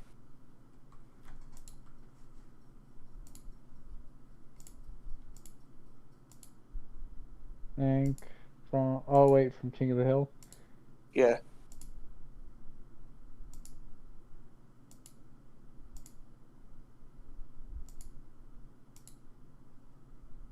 Oh, that's right! Hope hasn't come back yet!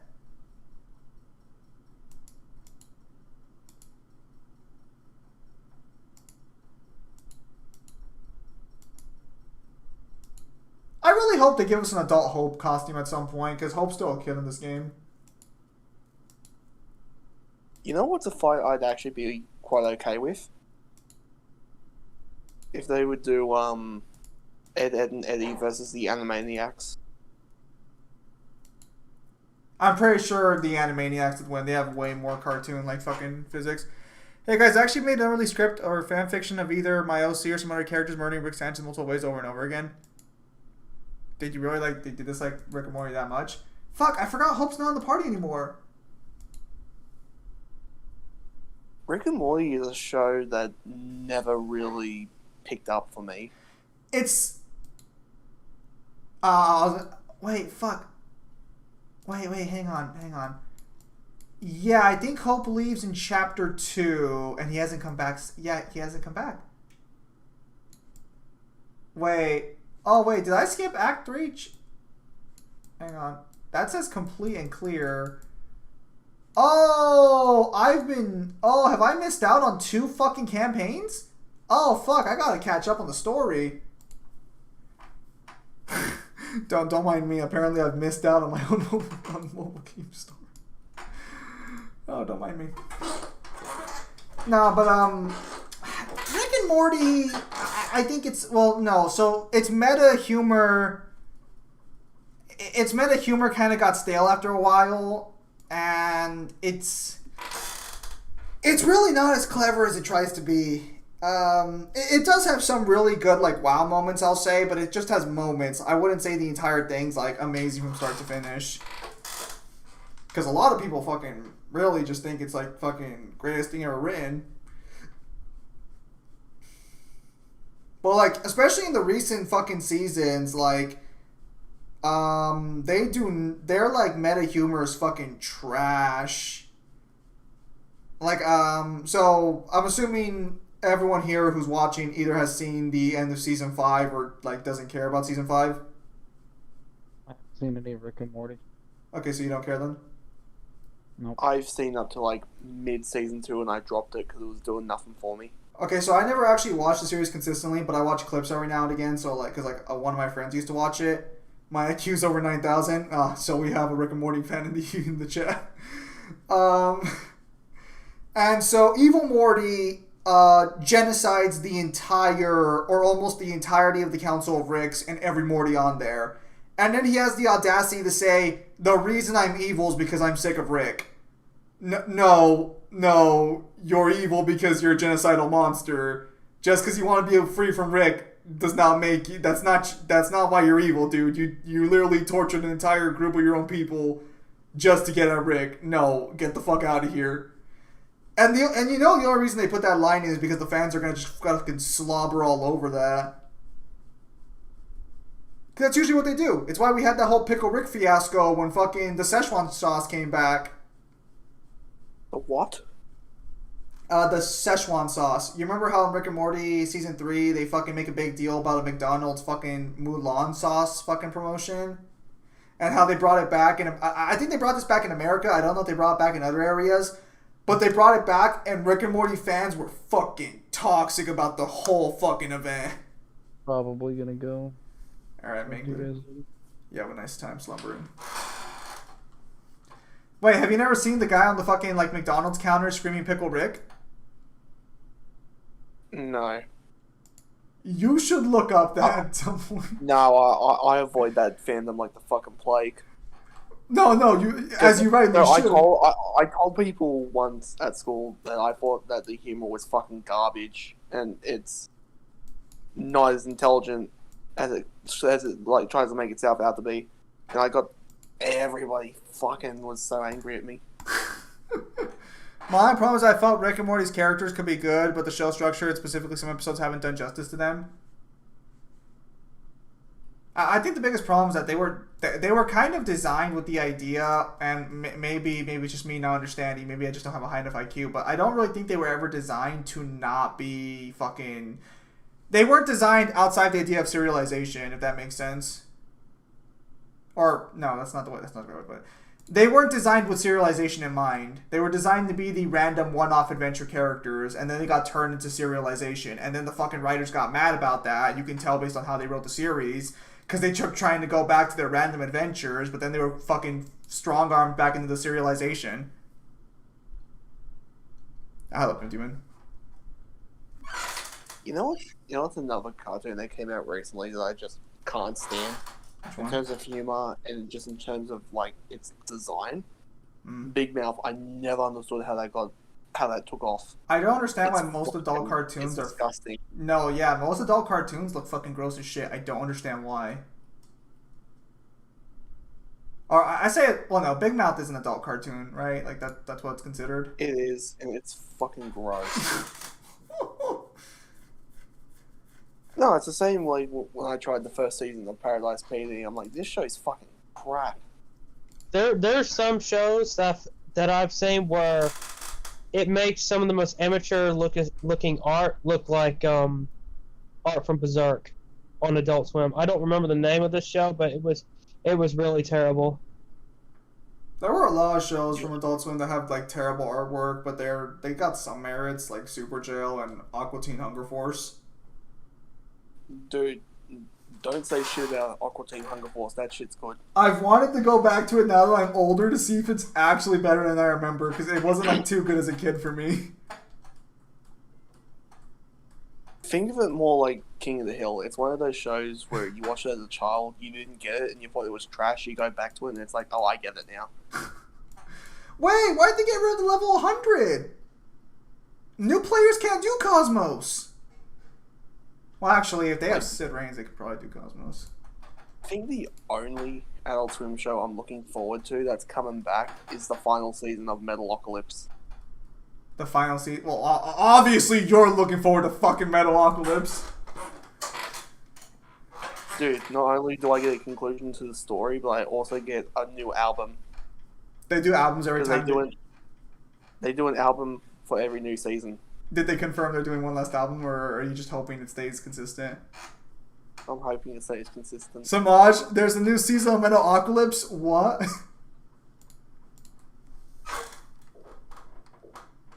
Yeah, Adult Swim confirmed that they're doing it.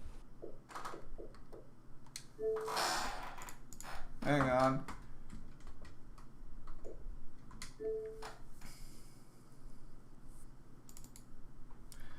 Because I kind of want to see if Final Fantasy 13 sequel games have been added to Game Pass yet or not. So I'm looking up on Xbox right now. Cause I think at this point I'll just skip the first Final Fantasy 13. I'll just look up all I'll just look up a full game, like a story later. Dude, What about all the people who haven't played and they're invested in it?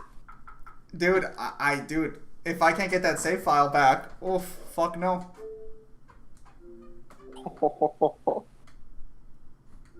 Then why didn't you save? I did! It didn't give me multiple saves! Fuck, if it did, I would probably still have a save file! Metalocalypse got really disturbing after a while, but I still watched it. Maybe Pimp Doom should give it a try at some point. Begmouth the Disaster and a bad knockoff of Family Guy in terms of aesthetic and animation. I love Daria. Daria? That was an old one. That was MTV. You ever watch? Did you guys have MTV over there in Australia or no? Yeah, we have it. Did you ever watch Daria? No, or No. And Adult Swim had a ton of anime here in Latin America. Well, that's just that's Toonami, I think, right? That's when they do the anime things. Yeah, that's Toonami. The way Kyle says it, yeah, that's Toonami, I guess. Kind of another cartoon that I never got the hype behind was BoJack Horseman. I've seen a little bit of. I think it's because, and I know I'm a little bit like hypocritical throwing this out here. We kind of live in the age of nihilism and not what's the word I'm looking for. We live in an age where the young generation and the people who mainly watch this shit all hate life and all hate the way their lives are, and they think life's pointless. So shit like BoJack Horseman and Rick and Morty that basically just reaffirms that belief, which believe me they do. Although Rick and Morty's starting to change a little bit in that aspect. They ate that shit up like hotcakes.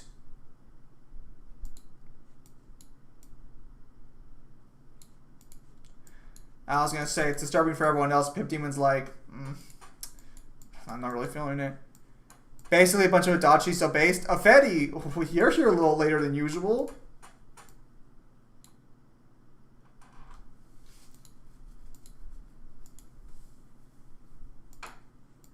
No, but Adachi unironically could explain... Adachi unironically is self-aware of his own fucking, existence. A lot of the people, who watch Rick and Morty and shit, or at least the people who, support those kind of mindsets, they don't really have that outcome. They don't really have that, mentality that Adachi does.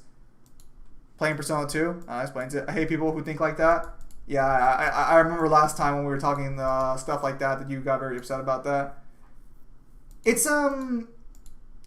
and you know what? I'll be honest. I can't blame people who feel like that because we're born in a transitional age. We're born in a transitional age. I don't think anyone here can deny that.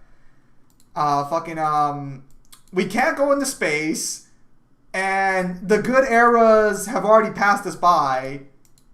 We're basically stuck with the fucking problems. What? And let's be honest, none of us are ever going to get to retire. Yeah.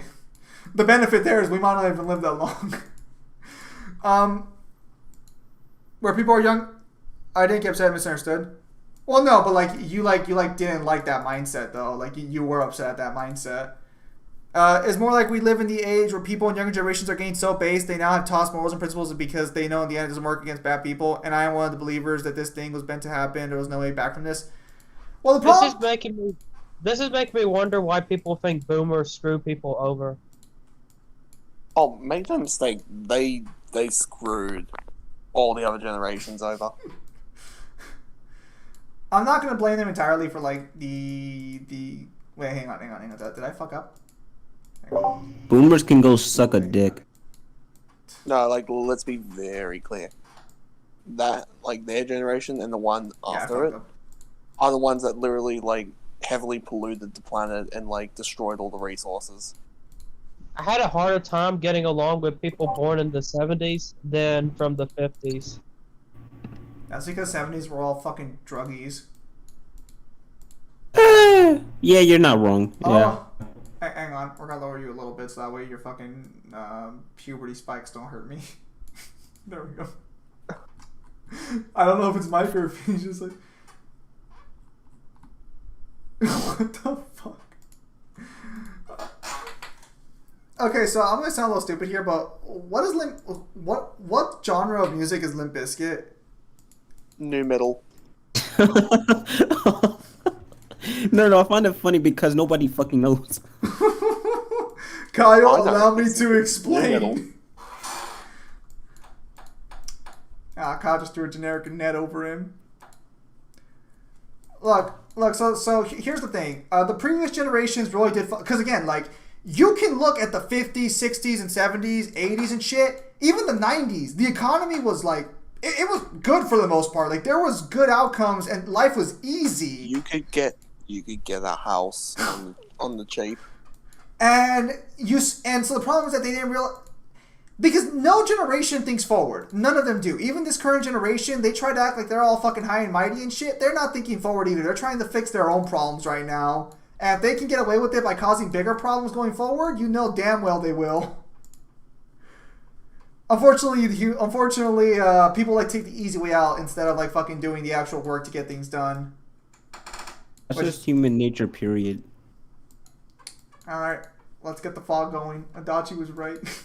But no, so that's kind of, I'm not saying they're super, but that's kind of the problem with this current generation, and not problem, that's kind of what happened to this current generation. They got thrown into like a bad fucking scene, and there's literally nothing on the horizon for them overall. Oh, we can get more chain HP damage? Don't mind if I do. Oh, also, fun fact, by the way. People on Twitter are complaining about Sora getting in Smash because he was white. What the fuck? No, I'm not fucking with you right now. I'm serious. That's a thing. Hold on a second.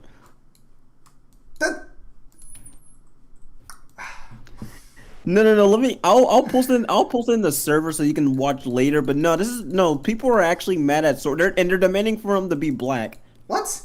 But I'm not joking with you right now. I'll post it in the damn server right now. Hold on a second. Are there not? Actually, I know it's gonna sound kind of weird. Are there any black key masters? No. Yes. Hey, wait. Oh, you're talking about? Wait a minute. Does there technically is. Never mind. There technically is. Take it back. By the way, Zim, you're part of our generation. Are we shitting progressives? You know what I mean? No. Like I said it at the beginning. I'm a little hypocritical myself because like even though I am religious, I'm technically more of a nihilist than like I probably should be. I'm just like probably the happiest nihilist you ever meet. I mean, to be fair, you imply that being a nihilist means you can't also be happy. Most of them aren't. They're all like fucking sad and depressed. I don't know. That seems like the stereotypical. I don't know. The stereotype exists for a reason. Well, to be fair, you're not wrong. Sometimes stereotypes do hold a lot more truth than people would like to believe. So, except for black people liking watermelon. Where the fuck does that come from? Nobody I've seen black people like watermelon. Here's the thing. Okay, here's the thing about Sora. Okay, when it comes to his skin color. Oh, I thought he was about to say something else. Then, thank God. Yeah, When we good job, talk Alex. about when we talk about racial equality, doesn't Sora have like a mix of the skin color between the two? Shouldn't that be equality? Is Sora mixed? I don't think. What? I don't think so. No. Well, I mean, his skin was a little darker in the first game, but like ever since then, he's been like fucking pasty white. He looks tan in some areas. We wouldn't have this problem if Dante was in Smash. Yeah, he's not wrong. Was it Nisichi a nihilist? Let me see. Let me look that up real quickly. Yeah, I'm pretty sure it was a nihilist. Hang on, let me see here. Yeah, the idea that life has no meaning or value cannot be avoided. Yeah, no, that's what a lot of people have kind of been forced into because we live in a transitional period. That being said, if you're actually like really aware of how good you have it right now, you probably won't get that problem. A lot of people there, they're like, I wish I could go back because the economy and shit. We have better convenience than ever before in human history. We have better medicine. Like, dude, like, unironically, like, at least we're not gonna fucking die from a cough, most likely. And I realize, given the current state of the world, that actual statement is probably not the best. But you get what I'm saying. He's tan because he lived on a tropical island? That'd explain it. Nihilism is just the acceptance or the belief that in the grand scheme of everything, life has no purpose, which to be fair is technically correct, unless you're like have other beliefs of some kind. It depends on how you look at it. Well, truth be told, we know jack shit about this world, to be fair, but I don't know. Alright, brother mine. I'm back. I just went to get some gin. Some what? You went to go get Gin? some gin. Hang on. Oh, okay, I was right. My game glitched. I gotta reopen it. And weed is free as F, Lamau, and I don't smoke. Weed is free. Bro, where? Neo, calm down. But where? True, but that's all meaningless. Look, I'm gonna tell you guys the honest truth. You gotta give life your own meaning. Because if you rely on something else to give you meaning, it's gonna crush you and it's gonna fail you. You gotta make meaning for yourself. If you don't, you're not gonna have a happy life. Actually, that's about where I stand personally. To kind of elaborate on that, I personally believe that there is no such thing as a meaning of life beyond what you assign to it. Because when you really get down to the nitty gritty of life, all it just is a bunch of perceptions, and well, us trying to define and comprehend. Because we're like one of the only we're the only things that can truly process. Because well, we can actually logic and reason. You should always try moving yourself forward under your own will and under your own like guidelines, unless you follow a set like rules or something. Like again, if you have a religion, they give you the guidelines to follow. But you should always be moving yourself forward. You shouldn't try and rely on outside external stimuli to like give you the an incentive to move forward. That's what a lot of people seem to like these days because they don't try to. They just put their blames on fucking other people. And granted, there is certain blame to be had around the groups to be sure. But you're not going to make it very far or enjoy life if you think like that. Like, that's just a fact of the matter. And hopefully you don't have crippling anxiety like I do. So, there's also that one. I don't know, Life man. has I don't its know, man. problems. I don't know, man. The more we look anyone at is it, gonna die. Adachi was correct. The more we look at it, The world should be enveloped in fog. I know you two are having like a good heart to heart about the meaning of life, but god damn, when they said London dry gin, they weren't kidding. That is dry. I've never understood dry liquids. I know it's like it burns your throat, right? No, All right. it just takes all the moisture away from your mouth. It's What? Why would you drink feeling. that? That's nice. dude. I'm not even normally a drink. I'm not Have even. gin and tonic. It tastes like lemonade. Why don't I just buy a normal lemonade? I'm not even much of a drinker, but I remember one time I didn't down it, but I did drink a whole lot of 80% alcohol. That shit tastes like almost ethanol. You have No, anxiety. it is ethanol. because you can stick it in the car, You have anxiety? and the car will travel. Yeah, Neo, dude. I spend like 10 minutes washing my hands. I think it's more OCD than anxiety, but yeah, I just don't take pills for it. Probably should. No, you don't have either. You just have a disdain for the other people of the state. What's that? Bushfires? Fuck your bushfires, my hands. Well, to be fair, now you can't even have a gender reveal without somebody dying. So, Like straight up, like I don't know. I've mentioned this before, but I take like an hour and a half shower, and I can't make myself go faster. I try my hardest, but I'm just stuck. I can't like go faster. Yeah, you're the reason why California needs to import water. That's not true. They once had a natural wellspring of water, then you came along and fucking drained it. Somebody once told. Wait! Fuck! He's not physical attack. I can fix this. So, just to jump DMC's back to the topic, hang on. DMC's officially immeasurable on fucking versus Battle Wiki. Let me see this. oh yeah, I saw the thread. Yeah, it got accepted. And let's take Oh a look my. at this. All right. You keep talking, Kyle. I'm looking it up. So, you know how I showed you the cosmic talismans? Yeah. That's not the only set he has. Really? Yup. I hate you. But he doesn't. Wait, What? hang on. Do these keys change based on what you click? What was that? No, he doesn't. He's still massively hypersonic on the thing. Okay, so they just haven't added yet because a measurable did get accepted. It's just that they didn't. I don't think that they added it. Abigail's profile is updated? What the fuck do you mean Abigail's profiles were fuck? How the fuck do you update Abigail before Dante?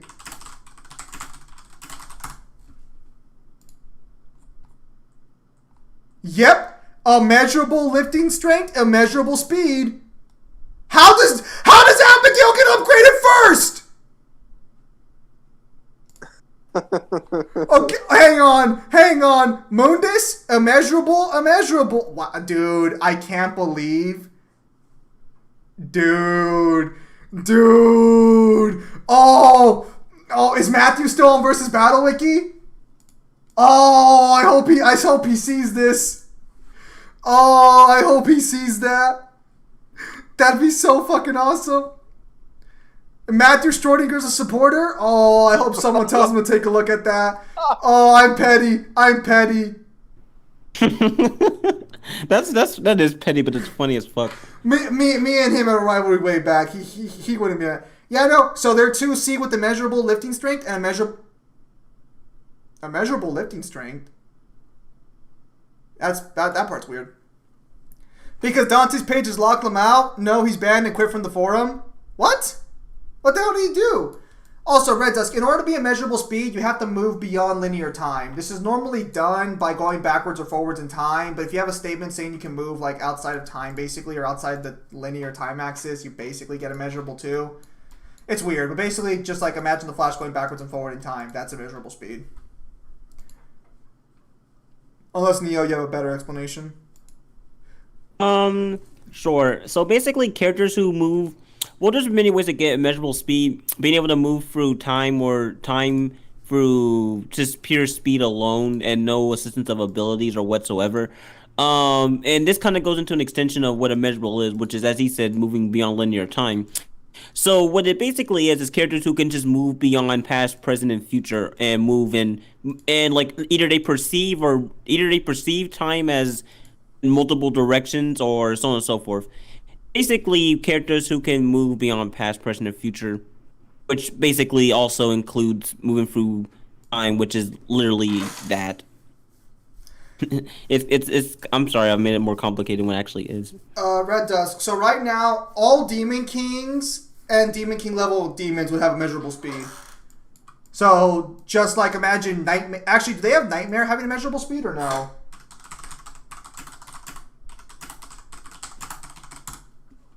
Hey, you gotta give that to V though. You gotta give that to V too. Okay, they only give him relativistic. Gross. Well, Technically, anyone who can fight higher level, like the high level demons, should get like immeasurable. All right, I want immeasurable nightmare. No. Hey, what am I doing here? All right, I gotta upgrade. They're this. probably gonna update. Because clearly they're not done with the entire verse yet. So what happened? What happened with Matthew? Actually, I know. Well, according to Fetty, he got banned. Oh yeah, that's right. Well, okay, I'm not. Did he get banned? Because I know he got demoted for sure. Granted, by his own self. But did he get banned though? I have to look. Yeah, I was gonna say because I know he demoted himself because people kept calling him out over the years, which. rightfully so. Yeah, I was gonna say like I mean I try not to like I don't hold anything against him, but like let's not lie to ourselves here. He kind of had that one coming.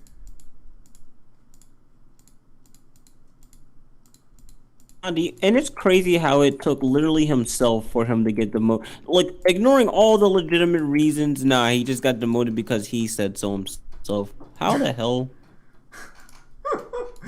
Definitely, you know, I'm just saying a lot of people probably would have suggested doing that much earlier, but hey, you know, it got done at some point. Not how it should have been, but it did get done at some point. Okay, so I looked and he's not officially blocked or anything like that. But I think he may be banned off the forum. I was about to say a joke, but then that would have been like a little bit fucked and a little bit far. Should I say it anyway? I'll say it's never Go started ahead, before. do it. It's a shame he didn't show us his Kurt Cobain impression. Fuck! Oh, Damn it, Kyle! That's fucked up. Fuck. Okay, what's the time on the stream right now? 2:11. I might have to come back and get rid of that one. Son of a bitch. No, you keep it. You do a compilation of Kyle's greatest roast. That is fucked. Red Desk, you don't get it? Oh, fuck. See, if they don't get it, don't elaborate. If you get it, you get it. Oh, yeah, I'm sorry, Red Desk. I can't explain it. Actually, Red Desk, are you on my Discord server? I can explain it there. I can't explain it. Fuck. God, well, you weren't lying. That was fucked up. Okay, you weren't lying. I mean, that, like, fuck, but that was funny. I'm sorry, that was funny. Yes, I'm on Discord. All right, here, let me okay, let me go ahead and add you real quickly. Are you okay? So let me just put it in voice chat text. I read this. You're Red Desk 369, right?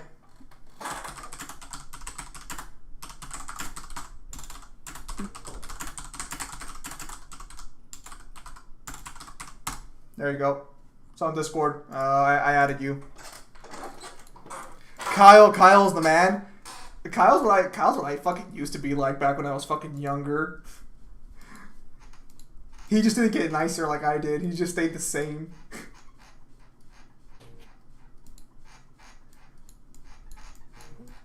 Hang on. Oh, yeah, we gotta get Zidane because I actually got Zidane this game finally. Or Zidane. I don't know how you pronounce it. Wait, what? That's it. It's Zidane. Is it Zidane? Okay, I've heard Zidane, I've heard Zidane, but Zidane looks, from what I've heard, is the more accurate. Let me look up what is the one that they use more, because I personally say Zidane, but some say Zidane. All right, Red Dusk. Did you get the did you see the message, Red Dusk? Did you see it?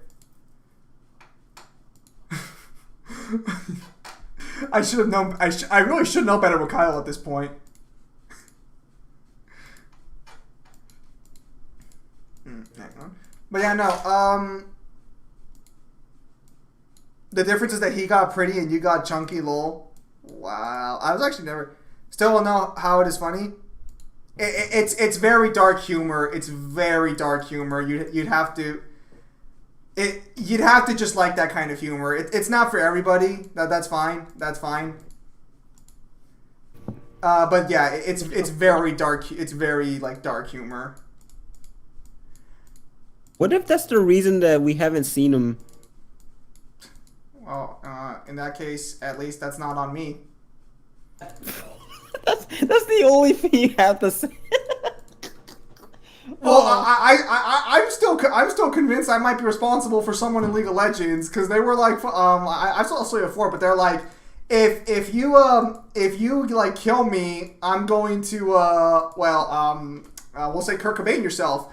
And this is like 6 years ago, so I was super fucking like just like fucking toxic about everything, and I was like, then you better get that noose ready. And I killed him first, and then he DCs. So I'm just gonna assume that his connection lagged out. Oh, his connection lagged out, alright. It lagged out eternally. Oh, I shouldn't be laughing at that. I'm crying right now. Swing high, swing low.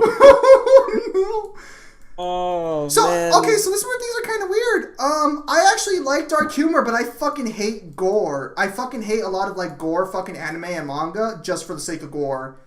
Like that, Thank you. like that's actually one of the reasons. That's one of the reasons I never bothered to pick up Berserk because it just sounded like brutality and shit for the sake of it, and I'm sure there's more to it than that because I don't read Berserk. But the perfect series I can think of. Have you guys ever heard of a series called Crossed? No, don't remind me of that. Okay, so Neil's heard of it. That shit's fucking like that shit is like why? Why do people like that shit?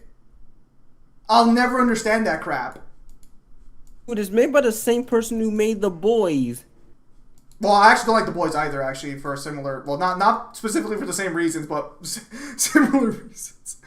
Fist of the North Star? Fist of the North Star is not as gory as people make it out to be. Like, after the first couple of chapters, it doesn't really, like, get that gory. And even if it does, it's not the focus.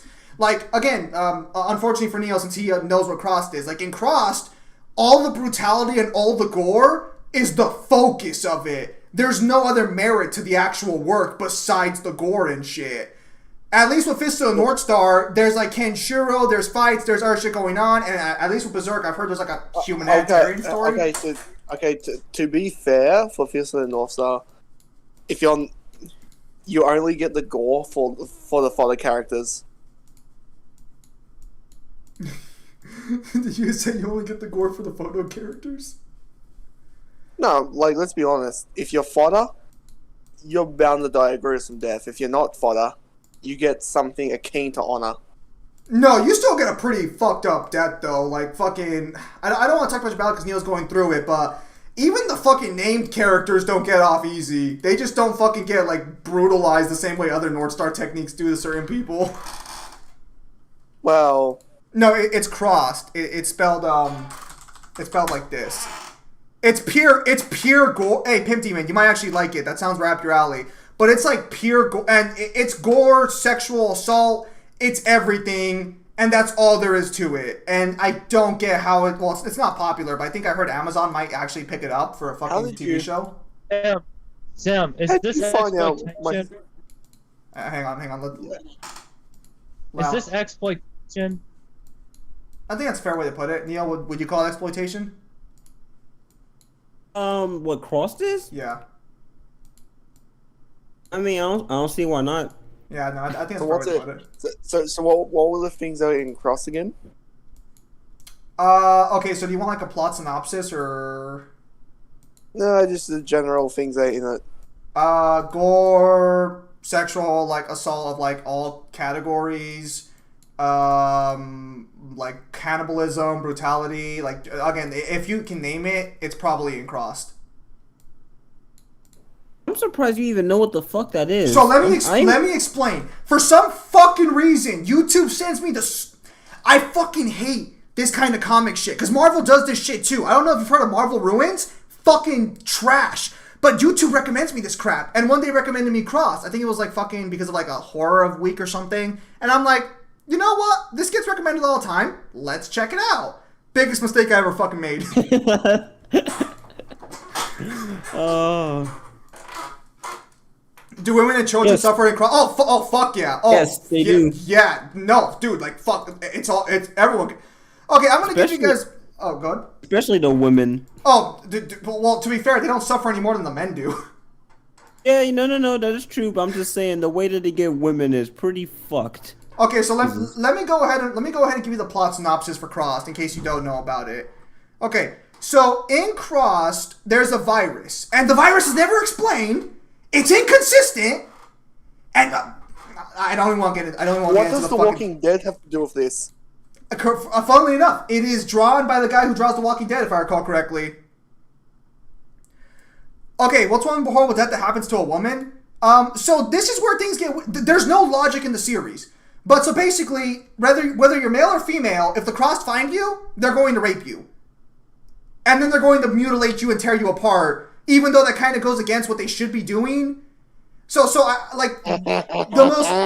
Okay, well, Kyle, definitely, you might enjoy it. Like, one example I'm just gonna make a joke. One example I can think of, because I remember this one. There was a Cross series where the main character is a coward. They're at a circus. And one of the characters ends up being crossed, which is so a crossed zombie. I'll call them because that's basically what they fucking are. They're just zombies, but they're like fucking more like fucking rapey. They have a red rash on their face that looks like a cross. So what happens is the virus starts spreading. The clowns and everything are killing the children, women, and everything. They're tearing them apart. They're raping them on the streets and shit. And the fucking dad of this character hides him and his younger son in the barrel and tries to fight them off. And, like, a group of, like, 6 clowns just starts face-fucking him after they, like, gang up on him. And the son, and, like, you see it happen. Like, the son watches it happen. And then the dad goes to grab his younger son and drags him away, but he leaves the older one alone. I think because they don't like cowards or something. So that's basic, and that's, like, your basic shit in that series. It doesn't get any better. Oh, someone asked, what's one horrible death that happened to a woman? Okay, so one that I recall, there was this one distinctive death where someone was basically hanged upside down and fucking mutilated by, was it children or was it, or like, I don't remember what it was, but I remember a death like that, and that's like just basic shit too. Yeah, no, the story is literally only for people who just have like a fucking, or either Pimp Demon or have a sick fucking sense. Well, no, Pimp Demon knows what he's about. I don't like Gordon either. I think as becoming older, I got more visceral reaction from it. That's why I got super shocked with Omni-Man Guardians of the Planet fight. You know what? I'll say this. When I first saw Hellsing Ultimate, I was watching it with my dad, and my dad like he was like, I don't like it because of the way the guards died in episode 2. If you guys have seen the second episode of Hellsing, they get like fucking sliced to pieces and shit by I think it's Luke Valentine. Or am I thinking... Yeah, it's Luke, right? That's the one in the white suit. I'm going to assume it's Luke. Point is, like, my dad despised it because of the gore, and I never understood why. As I got older, I still think Hellsing's fine for the most part because I've seen worse. But if I hadn't seen worse, I can kind of understand why someone would find, like, Hellsing, like, deplorable in that sense or not like it. We gotta get 4 of these.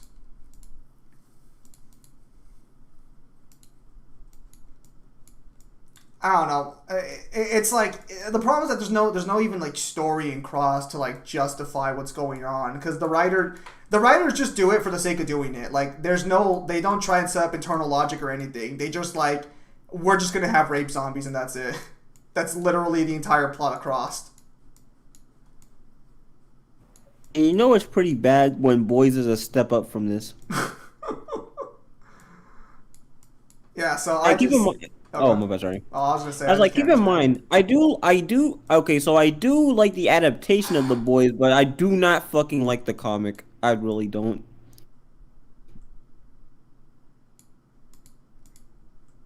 Like, if you ever do want to get into The Boys, just do yourself a favor and just get into the live series. Don't read the comics unless you just want extra context, which also may not actually be true to the show, anyways.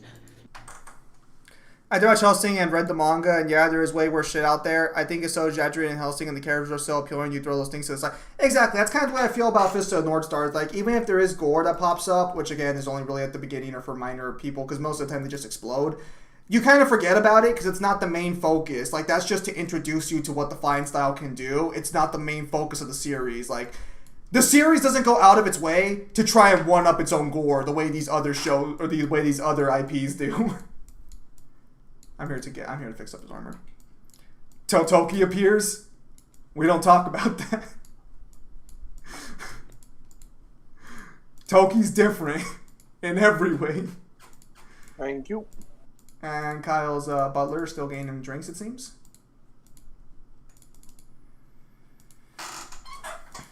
Jealous. The Boys comic had a baby get eaten by Homelander, and that shit made me rage. What? Oh. Oh boy. What do I even say to contextualize this? Without it making it sound even weird. That is Black Noir. Black Noir eats the babies. Okay, yeah. No, Well, I mean, yeah, that's true. It's just, do I really want to? Nah, fuck. I'm not gonna contextualize that. I'll just let y'all fucking imagine. I actually forgot about that. Yeah, there wasn't. Was people's like? Why do people get upset about children dying in fiction? I think it's usually because the way they do it, it's like always like some brutally fucked up way. Children. I mean, to be fair, children are little bastards, but. So are you telling me that the best way that they could have gone out is like the way the two children went out in Black Lagoon? Oh, that's fucked. Do you both know that? I do know Yes. that. That might be the only time me and Neo actually know what the same thing. Reminds me of that. Hey, you remember The Mist? Oh, the Stephen King one? Yeah, remember when, no, they're talking about specifically the movie. Remember the ending? You know what? You know why I'm bringing it up? Because I feel so bad every time I laugh at it. I'll be honest. I feel so bad. I just go with the fan theory that the only reason the Mist lifts up at the end is because he killed them, like because he killed the boy. If he hadn't done that, the Mist would have stayed up. I just have to go with that theory because if I don't, that is just so sad. No, it is fucked up. After all, I mean, then again, maybe a lot of how I deal with stuff like that is I just laugh. Like I don't do it out of disrespect. It's just kind of how sometimes I approach things, and it's a fucked up scene, and it's one of the times where the movie did better than the actual original source. Actually, Stephen King himself said that he wished he could have done that, which is how good it is. I read the comic, my guy, and yeah, it's not worth, especially the ending. Although The Boys has some concepts and reveals that are salvageable for it. For example, the reveal of the true antagonist. And some of the heroes are very good in concept. The problem is that the comic wastes tons of time in the filler instead of developing the villains. So the problem is, so The Boys presented itself as a realistic depiction of what superheroes would be like. Now, I don't know about you, but call it a hunch. I don't think if you get superpowers, you just automatically become the biggest asshole on the planet. Maybe it's just me. Kyle, that depends. Okay, so clearly we know who would be in the fucking 7. Wait, Zem. I thought Watchmen was supposed to depict a realistic superhero story. Ironically enough, it did. It's just that everyone else tries to top it. The Watchmen's, like, have you seen the Watchmen show? I have not, but I've seen some of it. It looks fucking terrible. It fucking sucks. The show is not even. It doesn't even deserve to have the name Watchmen because it might as well not even be the same thing. Don't talk about it. It doesn't exist. A lie, a ruse, if you will. Now, and this is coming from, and keep in mind, I'm saying this as a huge Watchmen fan because that's just one of my favorite. That's one of my favorite novels / comics of all time. So to see it get not even remotely represented by this stupid ass show, it annoys me. So, Neo, correct me if I'm wrong, but didn't they say that the show takes place like 5 to 10 years after the comic? I think they did. Which, if that's the case, then yep, someone they needs missed to the rewrite entire time. point of the comic. I think the weirdest part about Watchmen's actually revival, because I'll call it for what it was. It was ultimately like the Watchmen revival era. Is the debate it kind of spawned around Rorschach. Oh, Rorschach is a very divisive topic, and it's probably one of my favorite topics to talk about regarding the Watchmen. Whether you think he's right or wrong in his decisions or anything like that, I don't think that's really the point of it. It's mainly meant to be intentionally something that is that's like not black and white, which is a contrast to his mentality, which is black and white. Yeah, his actions are gray, but his face and his actions are all black and white. Which is I don't know if that irony was planned, but if it was, kudos to the writer for that one. That was very, very well done. That was Alan Moore, right? That was Alan Moore's work. Yeah, which considering who we're talking about here, it probably was intended, to be fair. I was gonna say Alan Moore's always been considered one of the greats. At least, oh, hang on. Why are that cactus dancing? It likes to dance. Oh, trust me, if you play, well, to be fair, even as someone who plays Final Fantasy, these things never make sense. But you always find them in the desert somewhere. Well, it's okay. I'm fighting giant golden ones. And that's the thing. The comic doesn't want to develop his villains because it wants hard to dislike them, and that for me will always be the shoot in the foot story. Fucking The Boys' TV show is one of the probably the best adaptations, period, because it just it actually improved the source material instead of like deriving from it.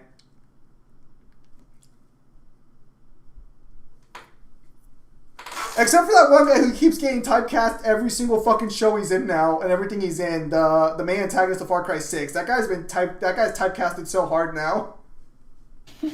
To be fair, he does pull off the role of Edgar really well. I know, but it's like I feel kind of bad for him. Have you seen the Far Cry 6 ad where it's on YouTube and he's like, "You're probably gonna skip this," and he's like, "Go ahead, yeah." I actually stayed there and watched it because I'm just like, I like you. Well, wait, can you actually skip the trailer? You can. No, I can't. Whenever it pops up for me, it doesn't let me skip. It says like you have to watch till the end. I thought that was for everybody. No, I can skip it. I can't skip it. That must be like maybe it's a region thing. At least Kefka was doing some stuff besides annihilating whole kingdoms with his death ray, like thinking in new songs and jokes and his cult of psychotic mages. Well, to be fair... Oh, sorry. No, go ahead, Neil. This is actually your favorite Final Fantasy game, so go ahead. Okay, so to be fair, it's a weird comparison. I get what you're going for, but it's a kind of weird comparison because, while there is a lot of death and a lot of stuff like that in 6, it's not for the sake of just having shock value. It always has a purpose to it, and it always furthers the character's or story and so on and so forth. Well, the issue with the Boys comic... and also Crossed by extension, but Crossed especially, is that it just had a lot of that just for the sake of shocking. It doesn't develop anything, lead to anything, or anything like that. And that's what, in my opinion, I think makes a good gore. Like something that's solely just gore or something like that. That's what I think makes a really good one. Because there are things that are gore that are good. Granted, that is hard to come around, but it does exist. Usually when stuff like that happens, it furthers things and actually has significance in it.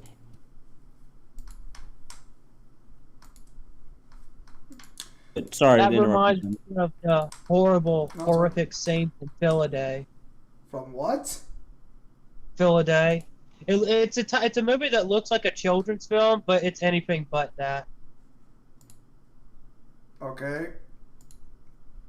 Don't really feel like going into that, Chestnut.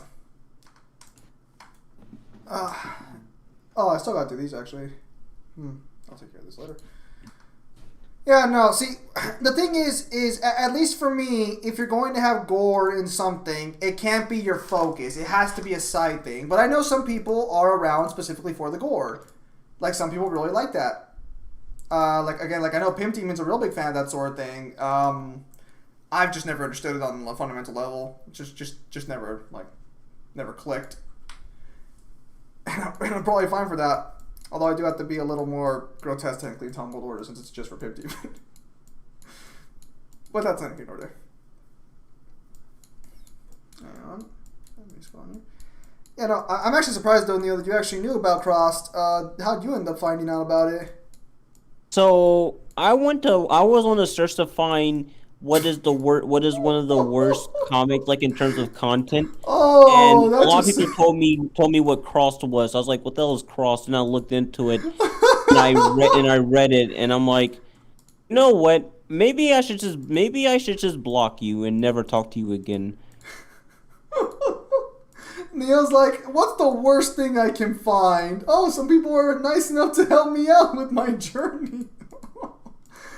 And I mean, they're not wrong. I haven't found any. I've read so many comics. Both good and bad. I have not seen anything worse than Crossed. I legitimately cannot find anything worse than Crossed. Oh, that's actually terrifying to an extent. It's like, damn, I thought there was something worse out there. I might get. And another show in terms of gore, it's been a while since I've seen it, but I remember like Blood Sea being pretty shit too. Bloodseed? I don't think I've ever heard of that one. Probably for the best, all things considered. I think a friend of mine mentioned Crossed a long time ago. Didn't in one scene a guy decapitates a girl and starts face fucking her like a Medusa head from Castlevania? Probably. Oh. Oh, well, apparently he knows that scene. I think that was one of the only. I think okay. So maybe no. Okay, I think something like that did happen. I forgot how early or how late it was, but I do remember something like that. And what my initial reaction was just, for once, it wasn't grotesqueness. It was just, what? It was just the shock of that just took. No, and the way the virus spreads is like basically anything spreads it. Like there's like no biological fluid that doesn't spread it. I remember reading on the Wikipedia article when I was like looking into it that in order to spread like the virus into civilizations that they can't get into, they would jizz on their bullets and fire the bullets hoping it would hit somebody. What the? Oh yeah, that's right. Because it spreads that way. Yeah, no. That's true. That is true. Forgot.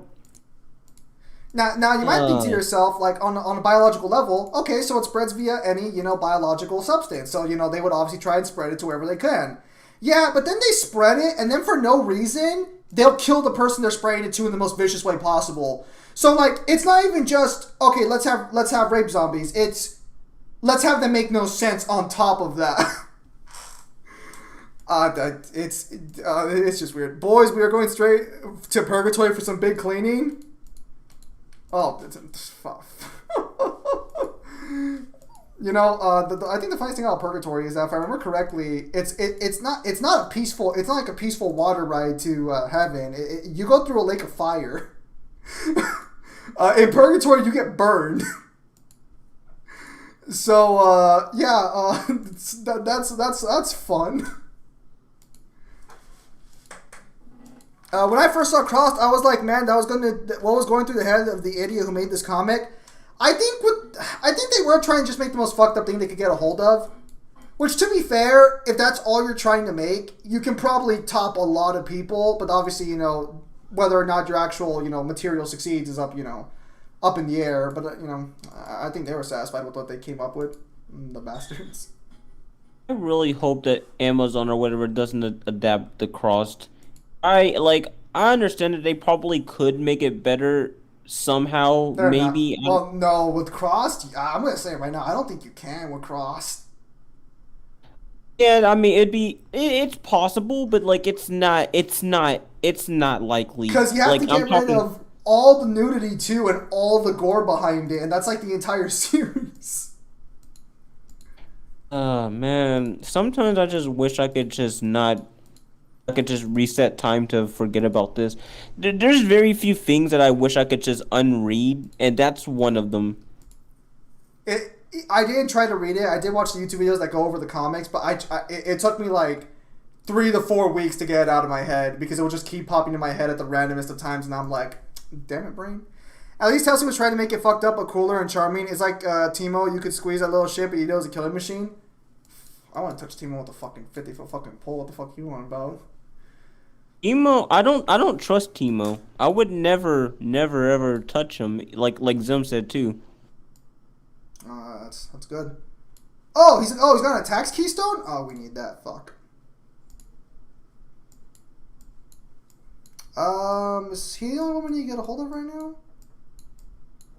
Yeah, we'll leave the others alone for now. It's fine. And I thought Eli Roth's work. Oh, hang on. Let me make sure I know who that is before I fucking say anything. Oh, I fucking hate this guy. Yeah. Wait. Eli Roth is the bear Jew? Hang on. Is that him from Inglourious Bastards? Oh, he's doing the Borderlands movie? Oh, that's going to be interesting.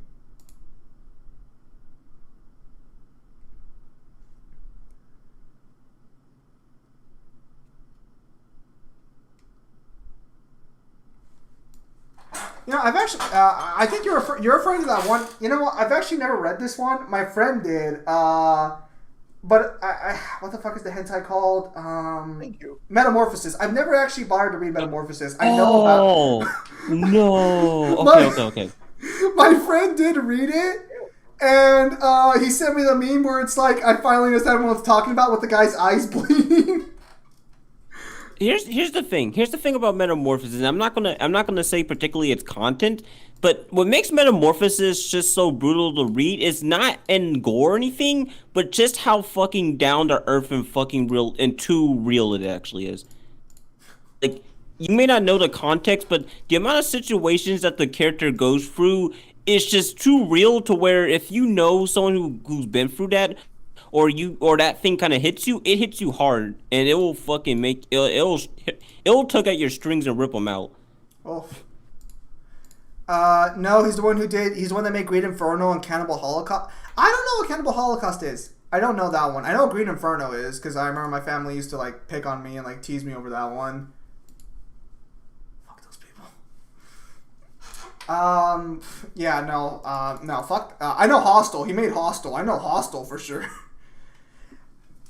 He wasn't who I was thinking of, but still, not touching any of that guy's work with the tenfold pole.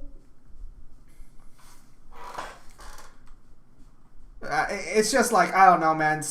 And you know what? They always try to argue for the same thing, like, oh, it's artistic value. Like, what artistic value?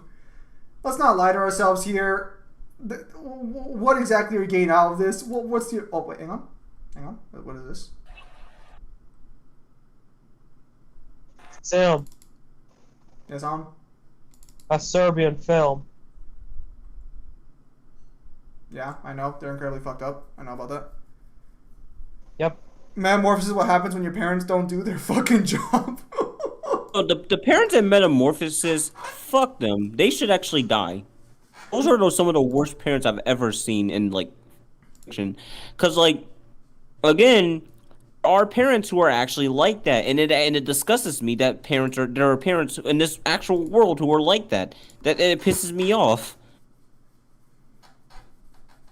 Yeah, but I try to. Well, so that's actually one of the reasons I avoid art house movies. Is because like they always do that gory shit too. And I'm just like, dude, there's no art here. There's no merit here whatsoever. Like, if humanity does end up looking at that shit years from now, it's like, hey, this is like fucking worth something. That's more of a downside for humanity than anything else. Oh fuck, we're just launching these fuckers like crazy. I'm starting to see what might make this character so broken. Let's go ahead and do an earthquake damage. I'm actually surprised. Like I'm actually surprised I still have content doing this game, and we've just been doing. Oh wow, that is busted as hell. Oh, how many launches do I fucking get? Holy shit.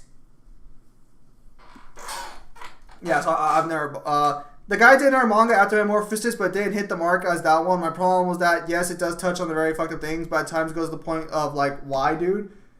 That guy's just, let's not lie to ourselves here. That guy's just weird.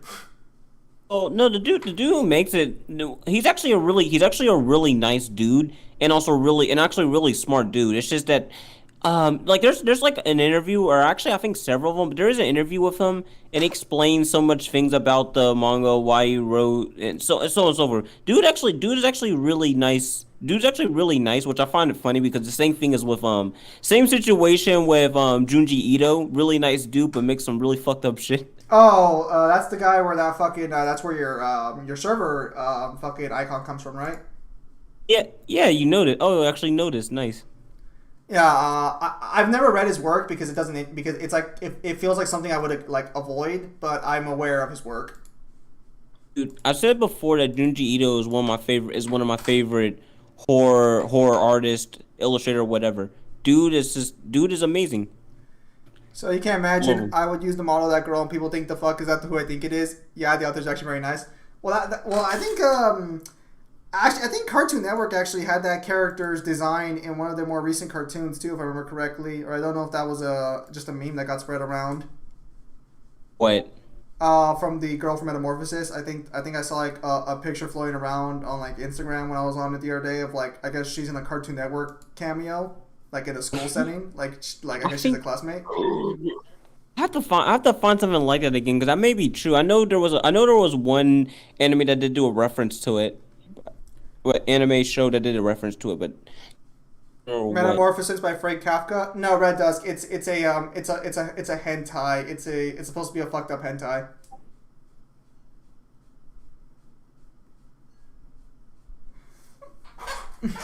Although it's kind of weird because the author does do well. I guess according to Neo and fucking you, and he is a nice guy, but the author also does like weird, wholesome amputee stuff as well, which is kind of weird. What about the nugget stuff? Did you say the nugget stuff? You're talking about nugget stuff, aren't you? I don't know what the hell that is. Hang on. Wait. Oh, right. I already completed it. All right. Let's come back here. All right. So I'd say Google it, but don't. All right. I'll take your word for it. Oh, they're all boosted for this event. Oh, nice. Oh, she needs more armor. Let's see if we can't buff up her armor real quickly. Yeah, I don't really like horror stuff for the most part.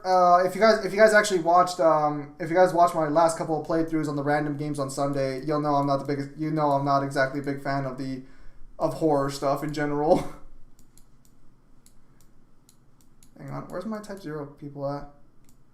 Yeah, Noom is absolutely right. You probably, even if you aren't a fan of horror, you probably should give Junji Ito a good read, because a lot of his works are really good. Like they're really good. Really, I'm trying to find a way to explain it because a lot of the horror that stems from him is a little more esoteric, and more conceptual type of horror than it is actual physical horror. Although he is known for a lot of body horror as well. Sometimes it just depends on what Junji Ito is feeling for that story, because he has some Lovecraftian stories, quite a few of them, some body horror stories, some more esoteric / mental horror stories. So much. He actually touches on so many damn genres. Jesus. I think the one I'm most familiar with is there's like a meteor coming to Earth and humanity starts sacrificing people to like appease the meteor, if I remember correctly. Oh, it wasn't a meteor. It was a living planet that eats other planets and stars. Oh, well, that explains why they were sacrificing people then. You know, What Oh, my does bad. ego Sorry. have to do with it? What does ego have to do with this? It was Hellstar Ramina. That's the name of that's the name of the manga, and also the name of the monster itself that is doing all these things. Yeah, but there are pretty cool horror stories from Junji that aren't that scary, but more what the fuck was that thing. There is also a game of World of Horror that takes inspiration from it as a cool horror adventure RPG. Well, I would assume his work's inspirational. Most like, because he's been around a while, right? Like, he's an old mangeki. Yeah, no, Junji Ito's manga. work is inspirational. Not even just the Japanese audience, a lot, even in the Western hemisphere of the world and shit. His works are influencing a lot of series. Wait, Newhin, you have Marvel's What If on Netflix? That's not right. That's not where What If is, Newhin. Have you actually, Neil? Have you actually noticed? Or Kyle? I guess you too. Have you guys actually been paying attention to What If or no? Yeah, I've heard a lot of the recent stuff. Let's just say that some pretty crazy shit has happened, to say the least. We got that multiverse. We got that multiverse now, boys. Multiversal MCU. Let's go.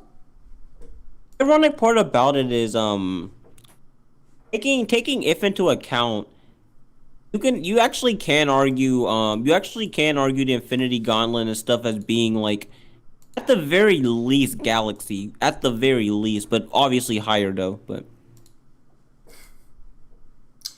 Yeah, I watch it legally. Of course, Newhan. Of course you watch What If legally. I mean, how else would you watch it? You guys all watch this shit legally. Kyle, you, I'm sure Neil, all legally. You know, because that's how you do. Yeah, I watch it legally on a hard drive.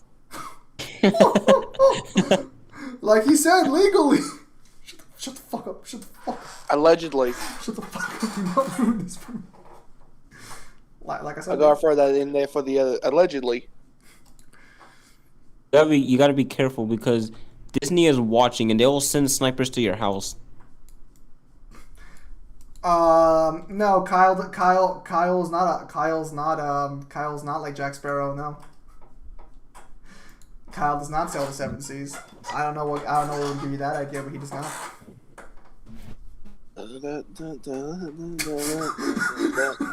Turn off your theme song.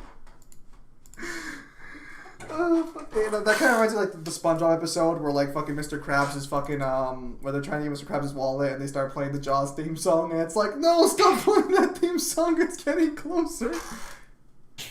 I don't like Ultron's motivation. Though I always thought the authors of it never gave him a solid objective. Dude, the authors of What If were too busy just fucking hating Tony Stark. He gets shit on in every single What If he's in. Or gets killed. It's either he gets shit on or gets killed. There's no in between for him. I don't know if they hate like Robert Downey Jr. because Robert Downey Jr. like literally just got away scot-free with everything. I mean, he carried the MCU, make no mistake, but it's like I know definitely there are some people who are a little annoyed with what? Oh, what the fuck did he do? Yeah, whatever. See, this is why you don't bring in Final Fantasy IX characters. They don't do shit. Alright, let's go do this.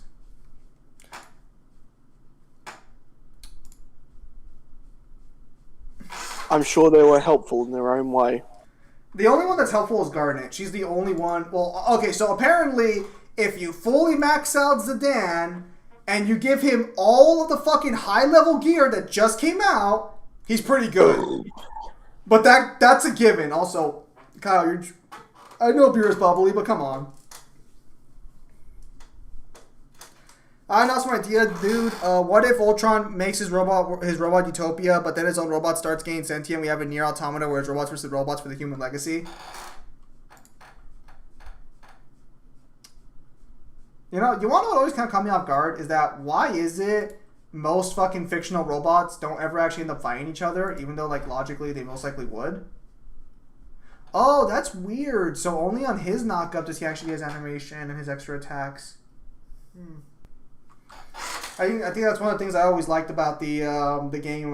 Fucking, I have no mouth and I must scream when the other like AI step in to like fuck with Am. That was definitely probably one of the highlights there, because that makes sense to me at least.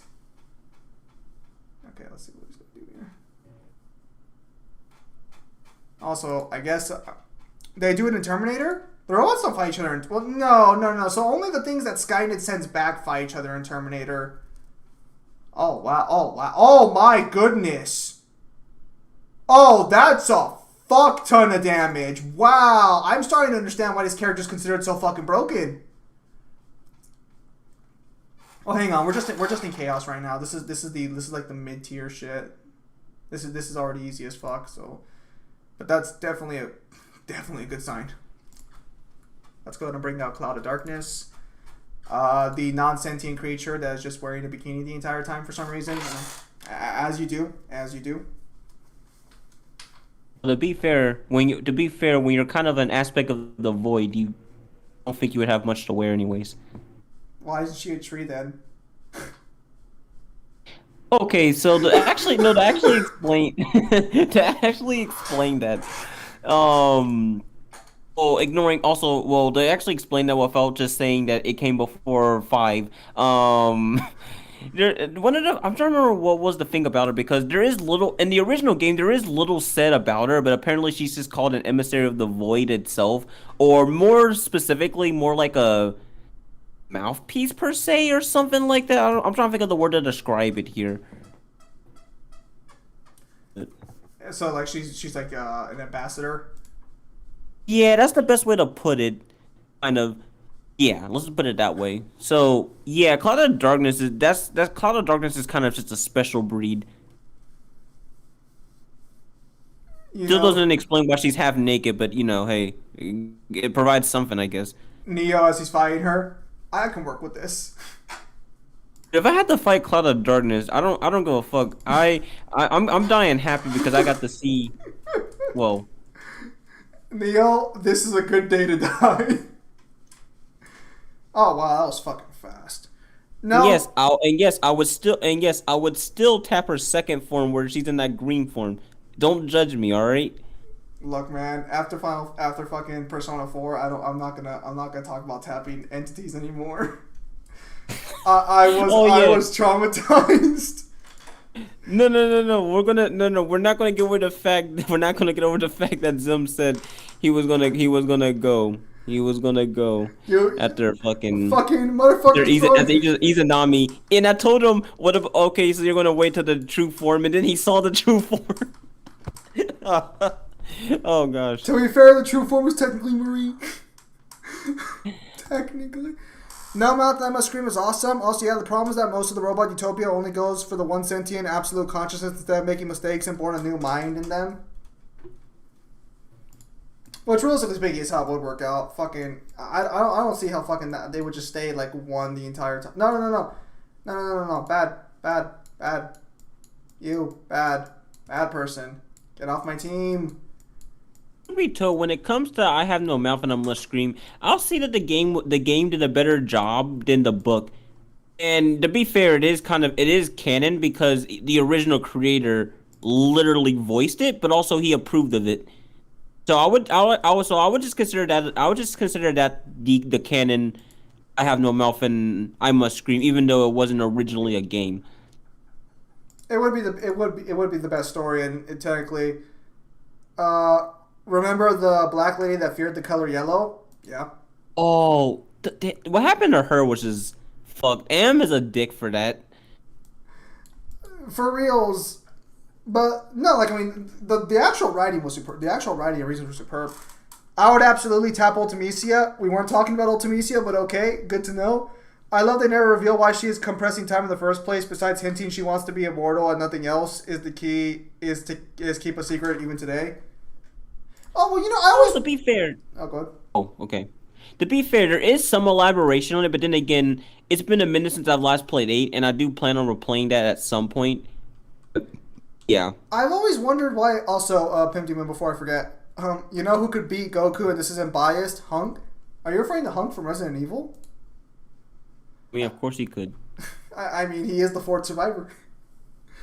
But no, so, regarding, I was kind of curious on Ultimecia's motivation, because in Opera Omnia, she's just lonely. That's her entire character, is just being lonely the entire time. Yeah, in the original game, that's not her motivation at all. Like, right now, Zidane is her knight, because, like, she's lonely and Zidane found her, and he's like, hey, I'll be your knight.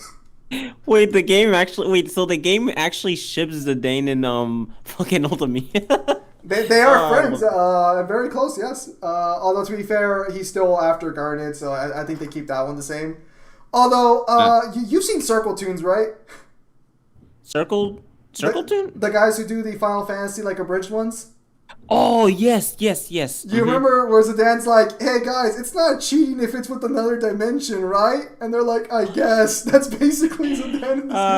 That's one of the things. That's one of the reasons why I actually love Zidane. Zidane was a breath of fresh air to the character the characters at the time. Because you have to think who came before. We had Cloud and we had Squall. And then we have Zidane, who not only is not very talkative, is a womanizer, so on and so forth, but also he just has a lot of cool things about him. I don't give a fuck when anyone says Zidane is one of my favorite protagonists in Final Fantasy for sure. I only really know him from Opera Omnia, and I thought he was kind of shit. But then like they reworked him and they gave him his like ultimate weapon, and I got all of his kit, so I'm just like trying him out right now, and he's actually pretty solid, all things considered. Zidane will still hate on other girls, even going after Garnet, so let's wait and see if he taps those multi-dimensional cheeks. What the fuck? I mean, to be fair, it's really not out of character for Zidane. Well, to be fair, To be fair, he is really after Garnet. Like Garnet is the one that he's after. So it's kind And of I'm not like gonna say oh, good.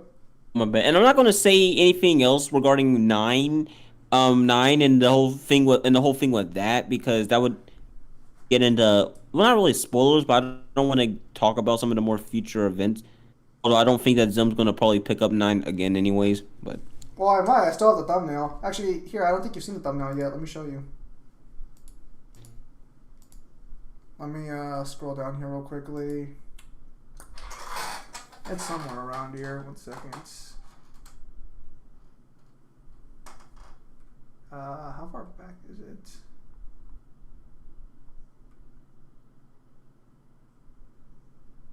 but 1 second. Yeah, Zim never finished 9. If he actually watched a playthrough or something, he would get why one of the best stories in this. Well, to be fair, here's the thing about that. Here's the thing. I haven't seen how Zim actually did play 9, so I can't say anything about it. Okay, okay. Oh, thank God you guys can't see what I'm opening up. I forgot all the fucking new hint drawings I have here. Some of these are not safe for work.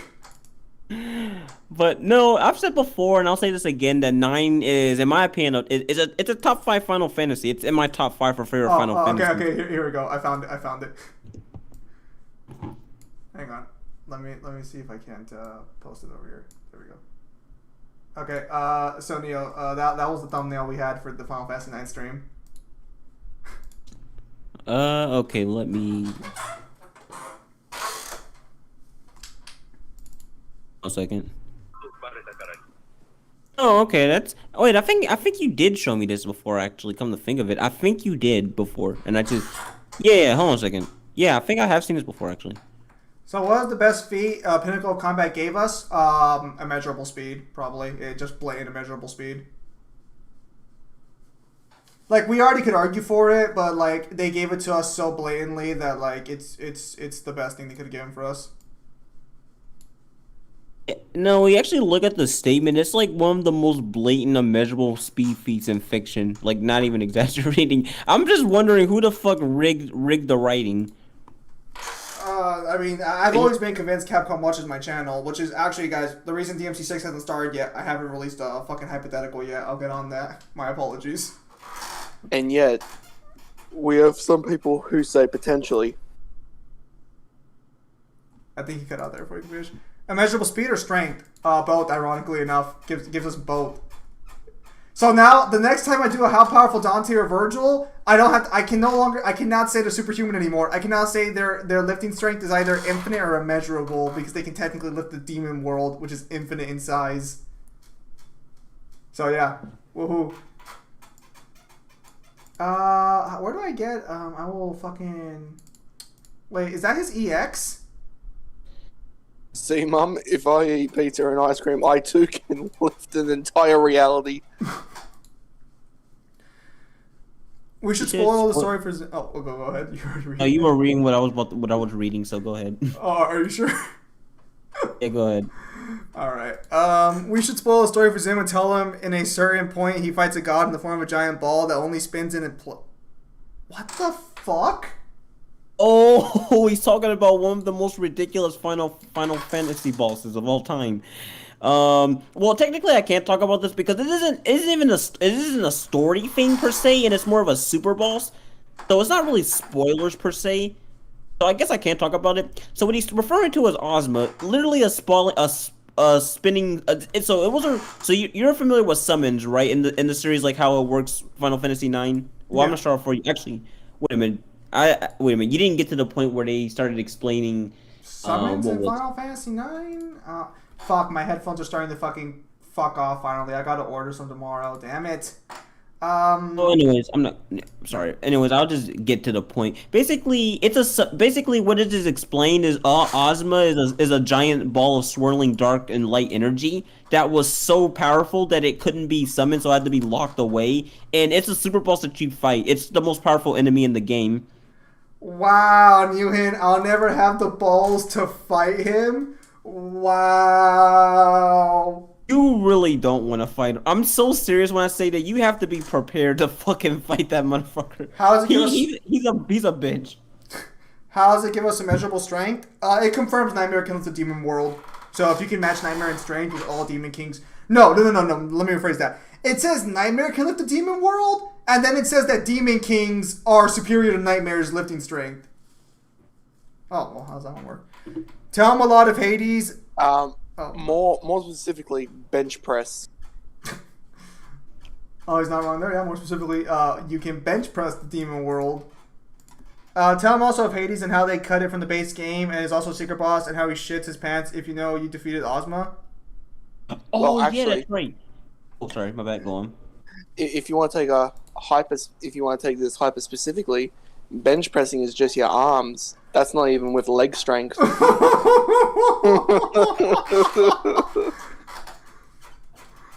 go ahead. Regarding Hades, okay, so yeah, during a section, I can talk about this too, but I'm not gonna talk about the section itself because that is spoilers. But during a certain section towards the end of the game, if you are lucky or unlucky to come across this by just snooping around, you'll get teleported to this weird space, and you have to fight Hades, who instantly whoops your ass unless you're just prepared. So he's like a literal first player trap. But luckily there's a save around that area, so yeah, but still the fact that they did that was fucking, I hated that made me mad. Oh, that's such a good EX ability. Oh, this character from fucking 13. Zim, Yeah. when you starting 10 so I can watch you fight Seymour. Oh no. Oh god, I wanna see that too now. Well, actually, Neo, you weren't here, but my Final Fantasy 13 not only didn't keep my save file, but it doesn't run right anymore, so I probably won't be playing it again. So I can actually swap over to a new Final Fantasy game. Dude, do 10. Actually, no, seriously. Actually, do 10 because it's actually really good. It's really good. Probably one of my favorite Final Fantasies of all time. I'll keep that in mind then. I'm gonna try 13 one more time to see if 13 can at least get back my save file. I might consider trying it again, but if it doesn't, I'll just like give up and go play a different one.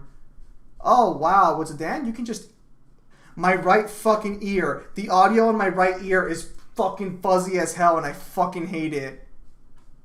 Sorry, this has nothing to do with any of you. I'm just saying it because like I can feel it.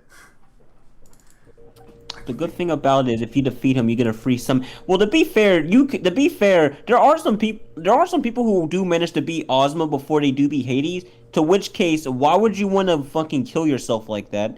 It is possible to do, but why would you want to do that? No, you are right though. When you actually do defeat Ozma before Hades, he does actually shit himself and is like actually surprised that you even managed to do that. And you can totally cheese the game with Waka, so it's perfect for Zim. Why do you guys think I'm bad at video games or something? I'm actually really good. Fuck off. Well, to be fair, Waka. Okay, the typical combination for 10 is Waka, Riku, and Titus. I'm not calling them Titus. I'm not calling them Titus. Fuck off if you call them that. Anyways, Tedious. the perfect combination is Titus, Riku, and Waka. Although truth be told, I actually beat the game with Titus Titus, Lulu, and Auron. Ah, Lulu. I actually know that one because she's in the game. That's the one that leans forward when you win, right? Yes, she does every single time. Well, we gotta keep that fan service as subtle as possible, Neo. You understand? The biggest question I never understood is how does her dress manage to stay up on her tits and it just doesn't fall down? Well, I still hate that word. It could be like a tape situation. I think that's how they do it in like the Venture Brothers because they do talk about it when they're like designing the female costumes. They're like, oh well, you can just put a tape on the inside and it stays like put. But something tells me. I'm sorry if you find the word tits vulgar. I'm sorry. I'm just so used to saying. I can like literally swear up a storm with any fucking sailor in like the seven seas, but like that one word is like, oh, it just grinds my gears, and I don't know why. I feel so weird because like I really shouldn't care about it, but it's like it to me it's just like so vulgar, and I'm like, why? Alright, well, we done enough Opera stuff. I need to get on Fist of the North Star.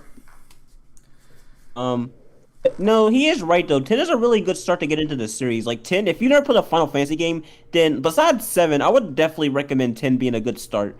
10 is not only a little more easier on the easier side, but there's also a lot more. But it also is a lot more it's a lot more balanced and a lot more.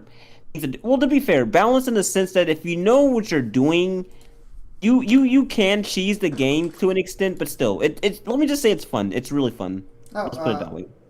Speaking of breasts, actually, yo, Newman, did you scan in those illicit photos I asked you to scan in?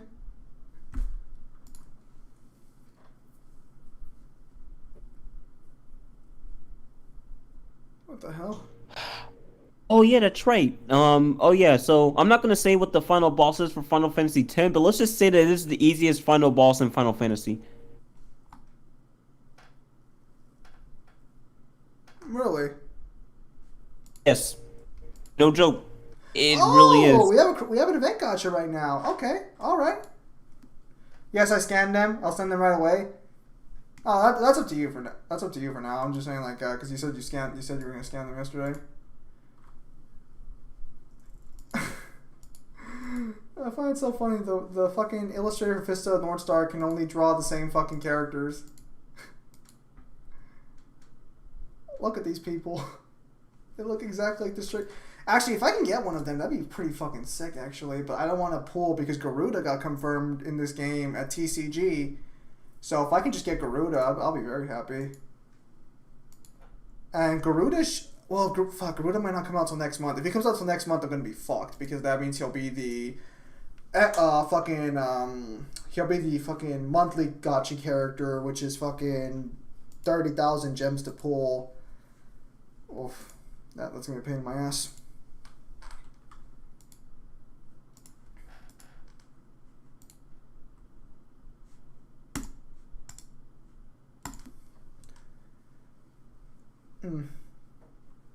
Yeah, no, but Red Dusk. So yeah, Pinnacle of Combat is... It's not carrying the scaling Fist of North Star, but I bring a gun to a fist fight. You know, funnily enough, there's only one character in the entire series who actually... Well, there's two technically, but only one makes a gun work, and that's this guy right here. He's actually able to infuse his chi into the bullets, and he can control them in midair and shit. Only character who does that. Only character who does that. Even Jaggy, who like shows up later on, is like, I just have a standard shotgun, because, you know, I'm a fucking bitch. Look at you. Still iconic, but, you know, that's about it there. Actually, let's have dual links real quickly then. But it makes defeats more blatant.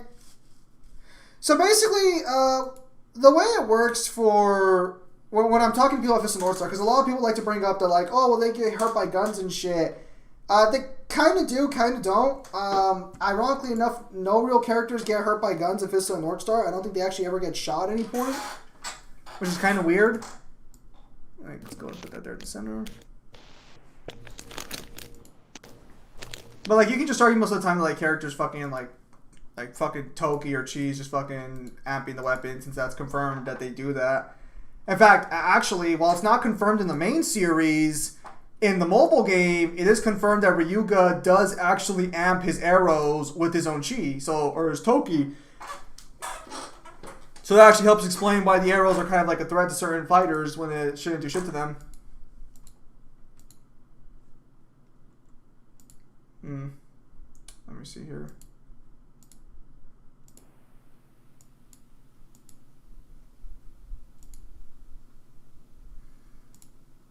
Okay, so they keep doing this. We'll just do this right now.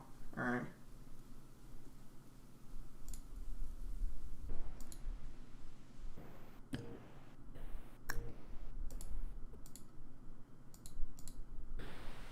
Oh, I just now remember, bro. What if they actually, man, with all the Final Fantasy remakes that could happen, man. Oh my gosh! Like I already, I'm not gonna talk about 9 because I already mentioned that may actually be a thing, and hopefully it is a thing. But dude, I want to know how they're gonna do Final Fantasy 6 or even 10 perhaps. because they did say that they are willing to do other Final Fantasy games, like remake them entirely. Really? Yeah, Square Enix said that they were down to do that at some point. I gotta find the exact interview, but yeah, they're completely fine with that. It's just a matter of time.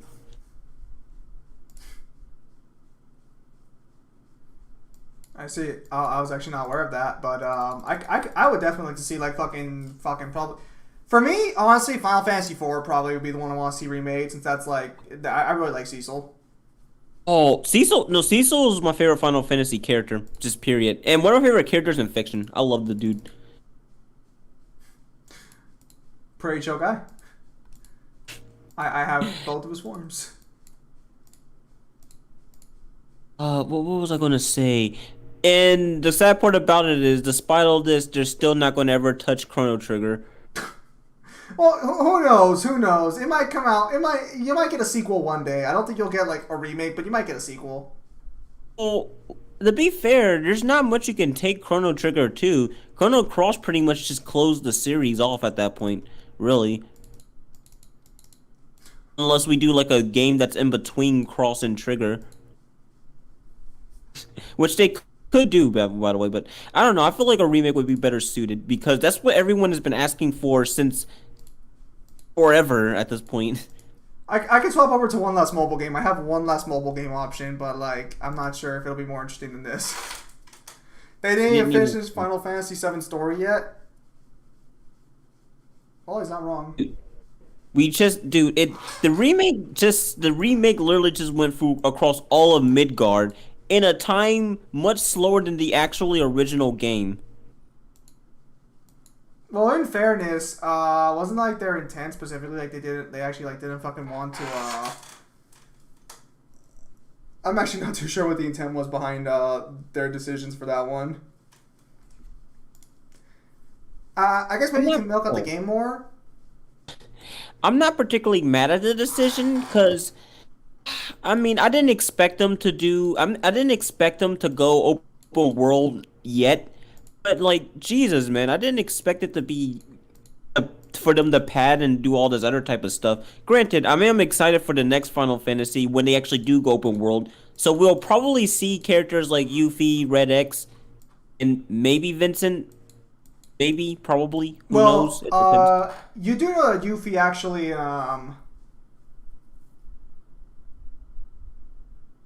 So you are aware that Yuffie actually is in the DLC, right, for a remake? Yeah, no, I'm aware of the whole I'm aware of the thing that they did for the DLC, but I'm talking about like when she actually when you can actually find her in the open world somewhere somehow and fight her and get her. Doesn't she like appear in the actual fucking Hang on, I gotta close this one off then real quickly. Doesn't she actually... Oh, that's weird. That's weird. Let's fix that real quickly. Doesn't she actually, like, talk to Cloud and them during the actual game? I could be wrong, though. On the actual game itself? I don't believe so. Then again, I have to look again. But no, I don't believe so.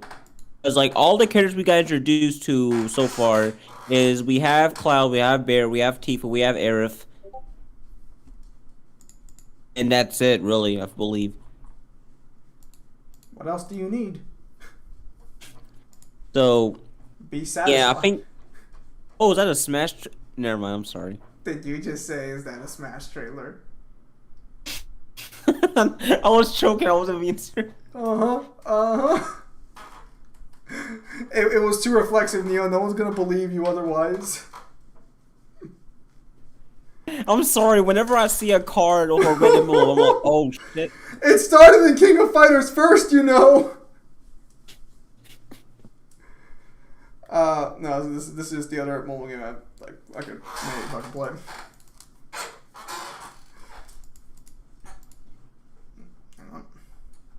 No, I do, but like I said, I'm definitely gonna get the next Final Fantasy VII remake game that comes out, because I cannot wait to see how they do the rest of the characters again. And actually, I'm just wondering how they're gonna do the open world element and all that, because I'm not sure if it's gonna be accurate to the original game, they're probably going to do something like how they did with 15. Which, at least for 15 worked out fine, but, like, there's not, like... I don't know if that'll work for 7, because that would mean they'd have to render, like... They'd have to make all the towns a lot smaller and shit. It is true. That is true. I think you'll probably get, like, a minor loading screen, like, each time. Yeah. There we go. But like I said, I'm definitely interested and curious on how they're going to do it. And it's probably going to be my favorite part, maybe. I don't know. Then again, that's assuming that it's going to be true to the actual game itself. Because as we've seen, remake isn't the most accurate way to call this, but more like different timeline, but remake kind of.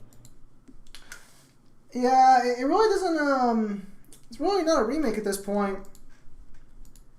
I'm wondering what they're, I'm wondering if, like, at any point they'll change the title of that or anything. Oh, sorry about that. Are you know, good? It's a good question, honestly. But all I know is I'm excited. I'm really excited on how they're gonna do characters such as Red 13. How are they gonna do him in the type of combat we've got for this game? Spoiler warning. They won't.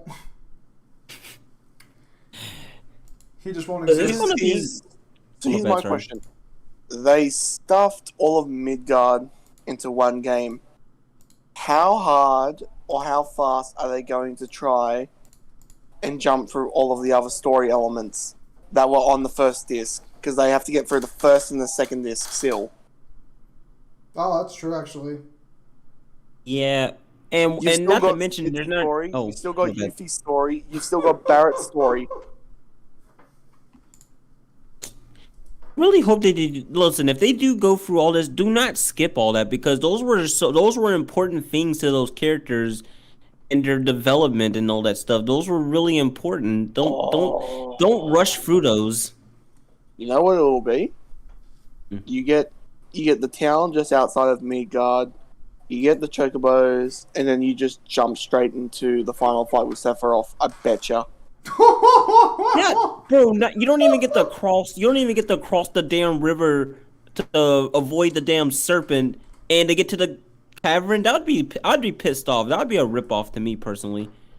I don't see how they can finish the rest of 7's story in this last disc. I don't see it. I think it'll get 2 DLC expansions. I don't think it'll just be a disc on its own. And yeah, new hint, these are technically Orochi possessed, but Leona and fucking Gonets were boss syndromes that came out recently. Orochi's been around since the beginning of the game, to be fair. I just get more coins if I use them right now, so that's why I'm like just auto farming this stage with them. I don't know, man. Like I said, I'm both hopeful, but also very scared for how they're gonna do this. Cause, like I said, even though I've said some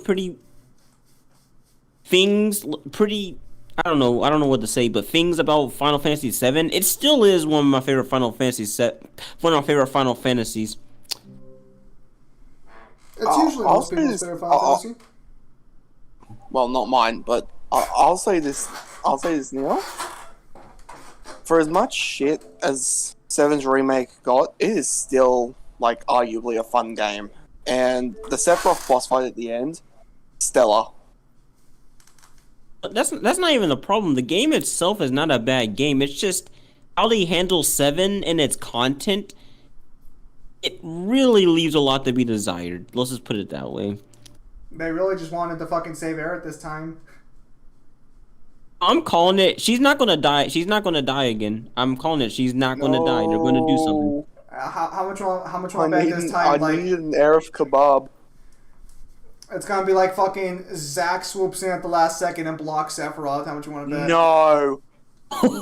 No. He's not gonna save her. He's gonna push her out of the way, and he's gonna get stabbed. Well, I mean, he'd probably survive that if we're being honest.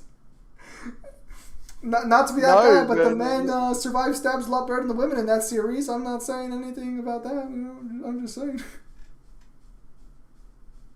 I'm making no content. Also, Zim, if you're planning on playing 10, just remember, Orin's the goat and he'll carry you.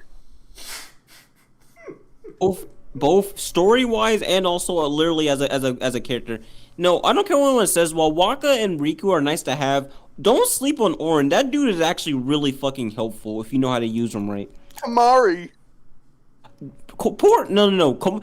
To be fair, any of the characters in the game are good if you know how to use their grids right. But Kamari is someone who you just need to.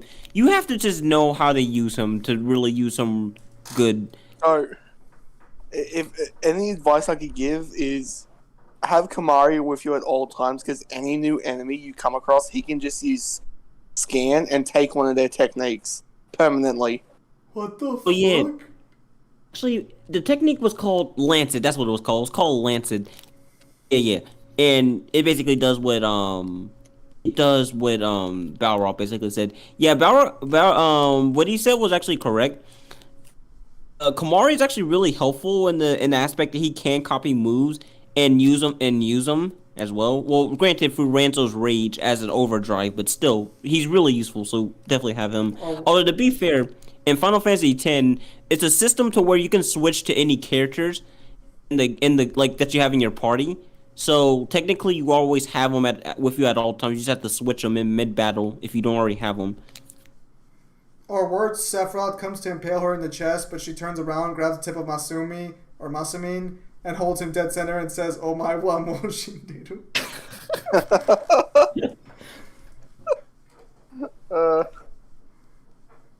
That line I don't know when that line started becoming a massive meme, but it just like blew up randomly one day. It's like it's got so many fucking usages out of it. It's beautiful. You know what I'm a little surprised by? That what if the Marvel series has not produced all that much memes. Very surprised on that one.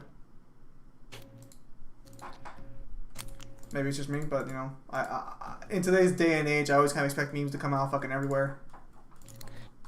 Sometimes memes be coming out the most unexpected things possible. But then again, given how humor is nowadays, it doesn't. And given how humor is nowadays, some of the most simplest things can be fucking comedy gold. Well, you know, it's the world's way of coping since they all don't have their own version of Kyle to keep them company. What's up? What's up? I don't go. I I don't give a fuck what anyone says. 21st century humor is the best fucking type of videos I've seen. They're just so fucking random that they're actually just fucking funny. Pre Vizsla versus Adam Taurus, who wins? Who the fuck is Pre Vizsla? That sounds like a fucking Star Wars character. And to be fair, yeah. Dude, anybody fucking beats Adam Taurus. He's such a shit fighter. Dude, he's such a shit fighter, and the best you can get him at is lightning level. No, Kyle, stop downplaying him. I'm pretty sure there's a Star Wars character, yeah. Oh, I thought she missed for a second there. Well, that's your territory. Oh, hang on. Let me just look it up real quickly because maybe I'm wrong. Still laugh at people who want Jetstream Sam to fight him. Oh, no, you know yeah, what? the Mandalorian from the Clone Wars. You know Okay, what? I knew that name sounded familiar. Let Jetstream Sam fight him. Jetstream Sam needs a nice warm up before he fights Raiden again. That wouldn't even be a warm up. When the aliens come to Earth and see our internet memes, they're gonna be like, "Nah, mate, these guys overqualified for the Galaxy Federation. Let's get out of here." Yeah, that's the reason they're gonna abandon us.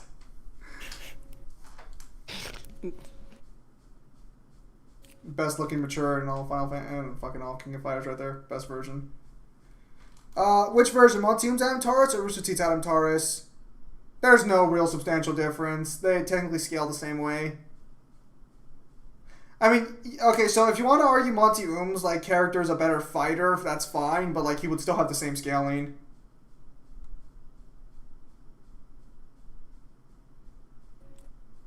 Ignis, what are you doing there? Well, I think Ruby's got like what 2 or 3 more seasons left, and the story still doesn't look like the end's in sight anywhere. It's still going? Seriously? Yeah, they said they could get like 10 seasons Dude, out of it. It's fucking painful. Oh my god, I had no idea Ruby was still going on. Just like how I had no idea Lego Ninjago was still going on. No, it's not. Yes, it is. Look it up. No, it's it fucking is. not. Hang on. Yes, it is. I got some seasons to catch up on, though. Dude, I stick with Ruby as an obligation because I power scale the verse, and I'm very invested in one of the fights.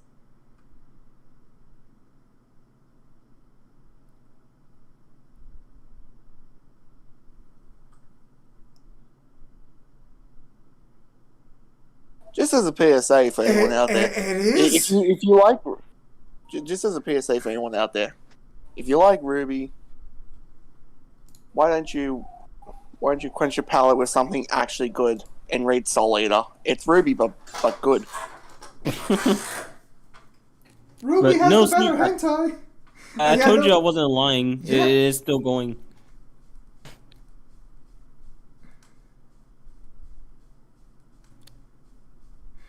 For reals, Iori's just gonna let his fucking clan die. He's got 2 fucking hot chicks as his secretary, and he hasn't even tried to fucking make a fucking heir. That boy's just gonna fucking, like, he's just gonna kill off his own clan due to stubbornness. I'll get revenge for my clan, dude. Dude, how about you save that clan first, okay? See, go talk to Scorpion, he can tell you about preserving your clan. Monteum's Adam Taurus would not have gotten beat by the power of lesbians. Are you sure? Are you sure about that, Red Dust? Those lesbians were pretty strong. Are they though? I guess they beat him up. Dude, they casually fucking they manhandled him. I didn't even think it was possible for women to manhandle him. Oh, YouTube, please don't kick me out. No, but fucking I don't know. Watch out, Adam! You're fighting the Dyke Reich. God damn it. That. No, I got nothing. Go on. Finish. Oh, sorry, don't act like you weren't fucking laughing. I don't know, man. I still think nothing beats the earlier joke. That was just a whole level of fucked. But... No. Like, clearly, that was Kyle's fucking masterpiece. Alright, well, no, it's not gonna work for now. Well, we're gonna have to save this, try and build it up, or else we'll later.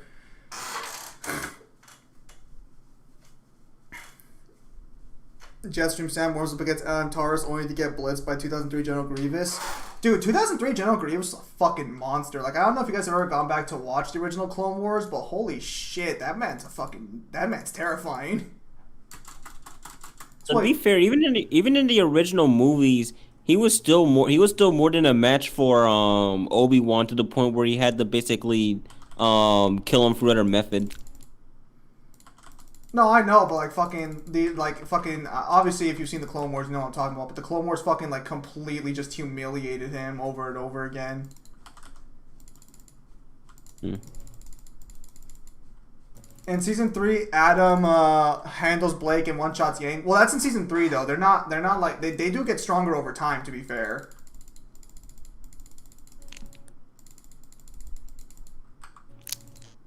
Like, that should be worth knowing that the characters that Adam and that Yang and Blake do get stronger over time. I'd say Yang more than Blake, but, like, the point is that they get stronger.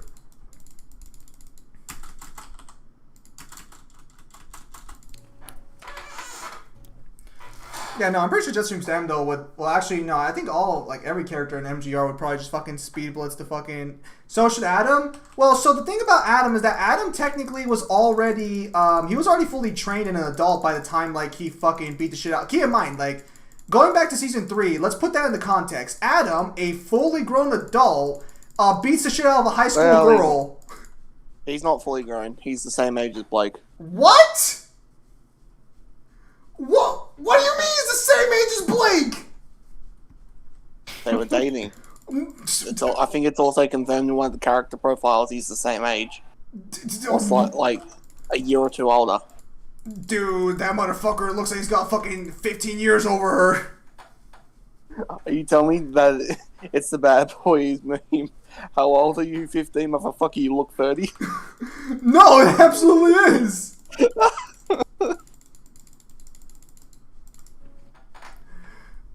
Also, 23 General Grievous solos Ruby. I mean, 23 General Grievous solos most of Star Wars too. Okay, so swap over to fucking new character. Oh, okay. Not the kind of something we wanted, but that's fine.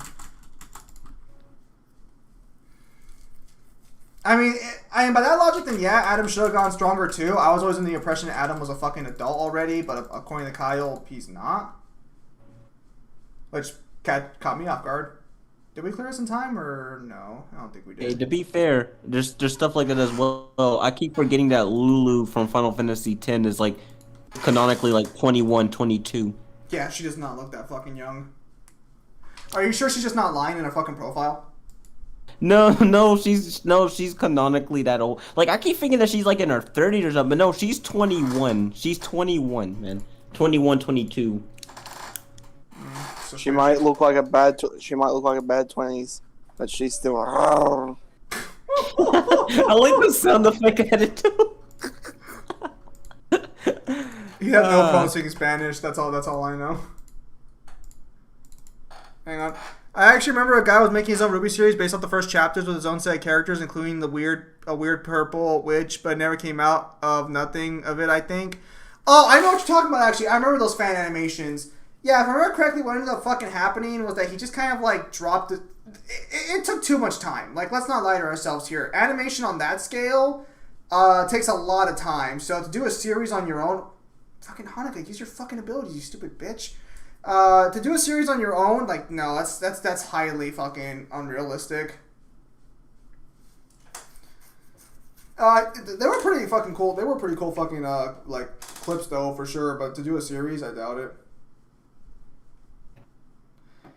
Look, if it wasn't for the fact that I'm heavily invested in Ruby versus Maka, I would have dropped the series already.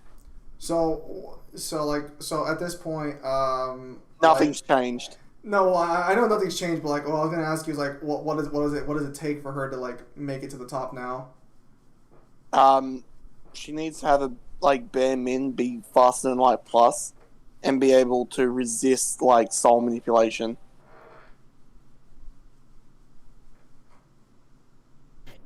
She needs that and at least be, like, in the island to continent ranges. Because the problem is that she's still in the city block levels. Yeah, because Ruby's been around all this time and they're still fucking just that weak. You wouldn't think Yeah. it, but it does hurt their matchups a lot. Well, that's the thing. Like, a lot of people want to put all these different Ruby characters in the fights, but it's like they all generally scale the same, and they're all generally pretty fucking weak. And everyone else you might think could go up against them or be a good matchup for them, outscales them hard.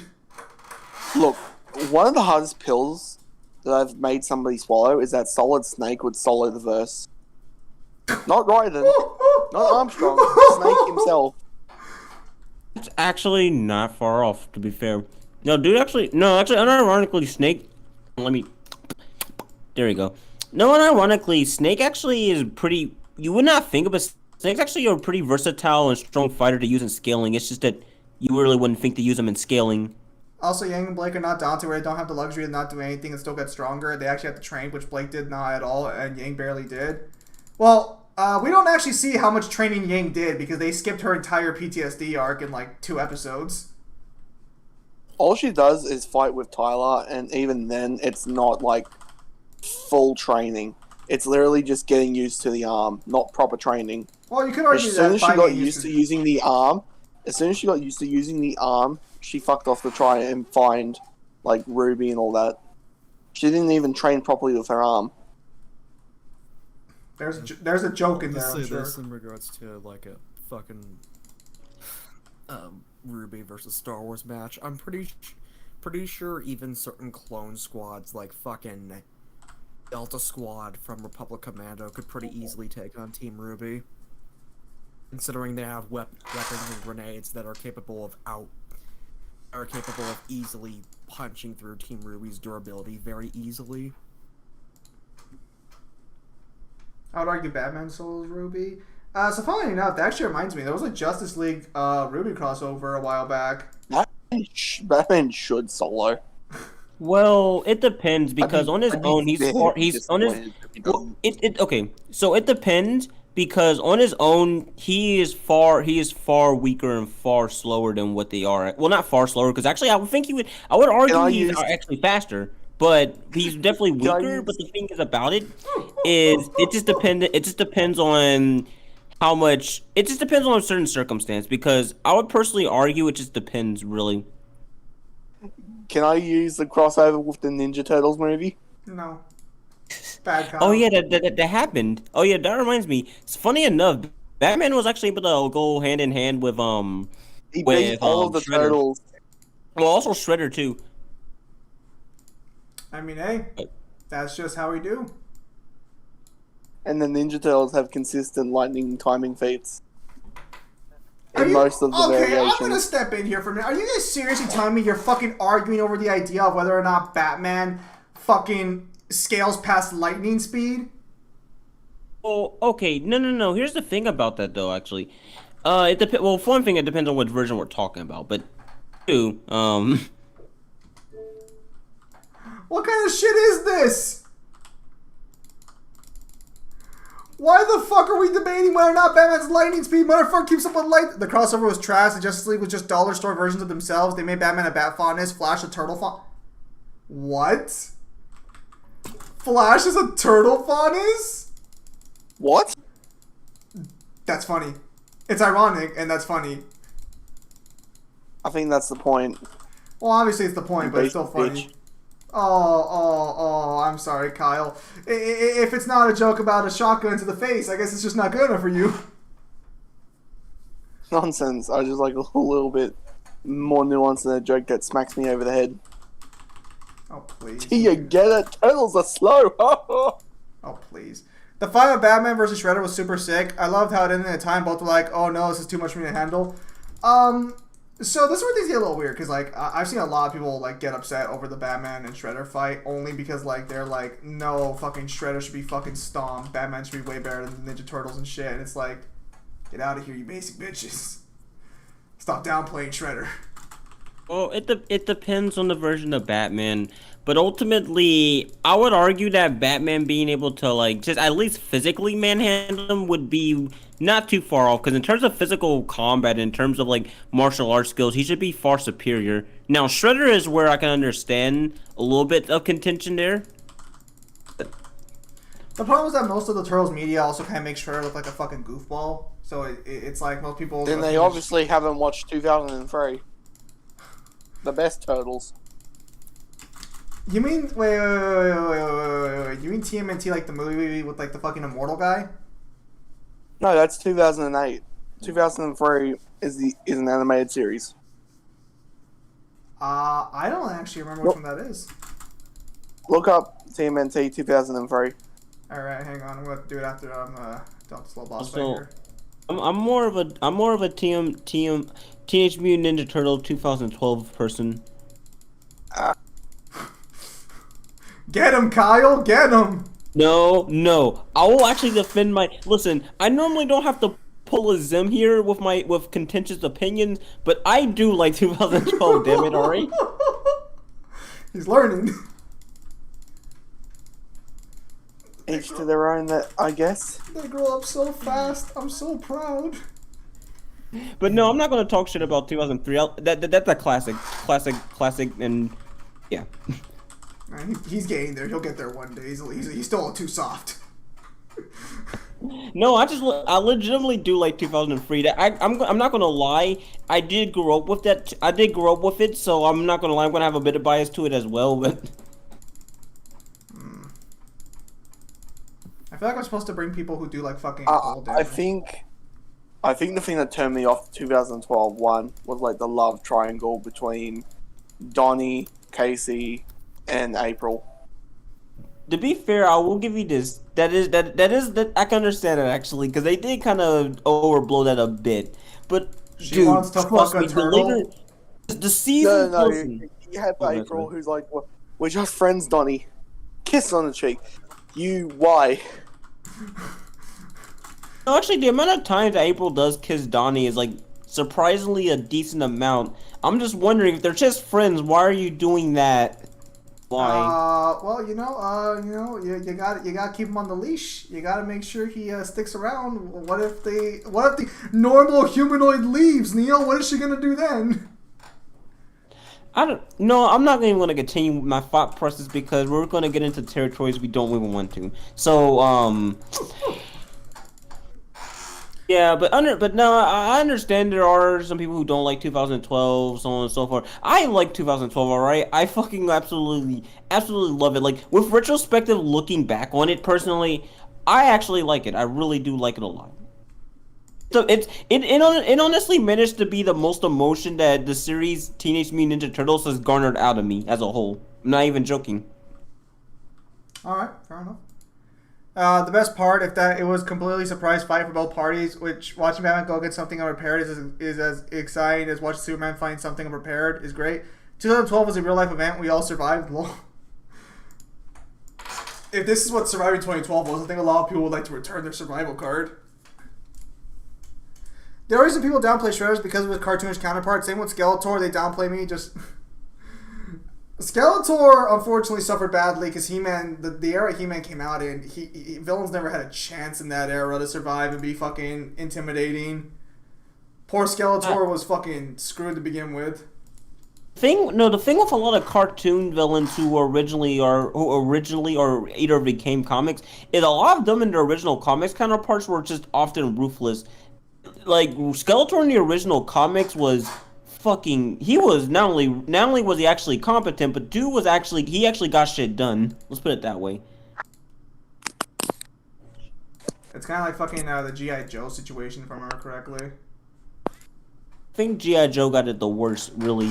Because Cobra, like, no one takes Cobra Commander seriously, and yet he's like a fucking like actual smart, intelligent commander.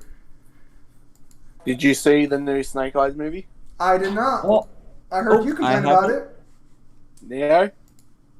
I haven't yet, but I do like Snake Eyes.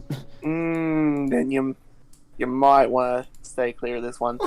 So you know how? What did they do to him? No, don't listen to him. He's just being bitter. No, they literally mess up with the G.I. Joe movie timeline. But what happens to Snake Eyes? No, Kyle. No. It's just a retcon. Oh It's no! a fucking heavy retcon.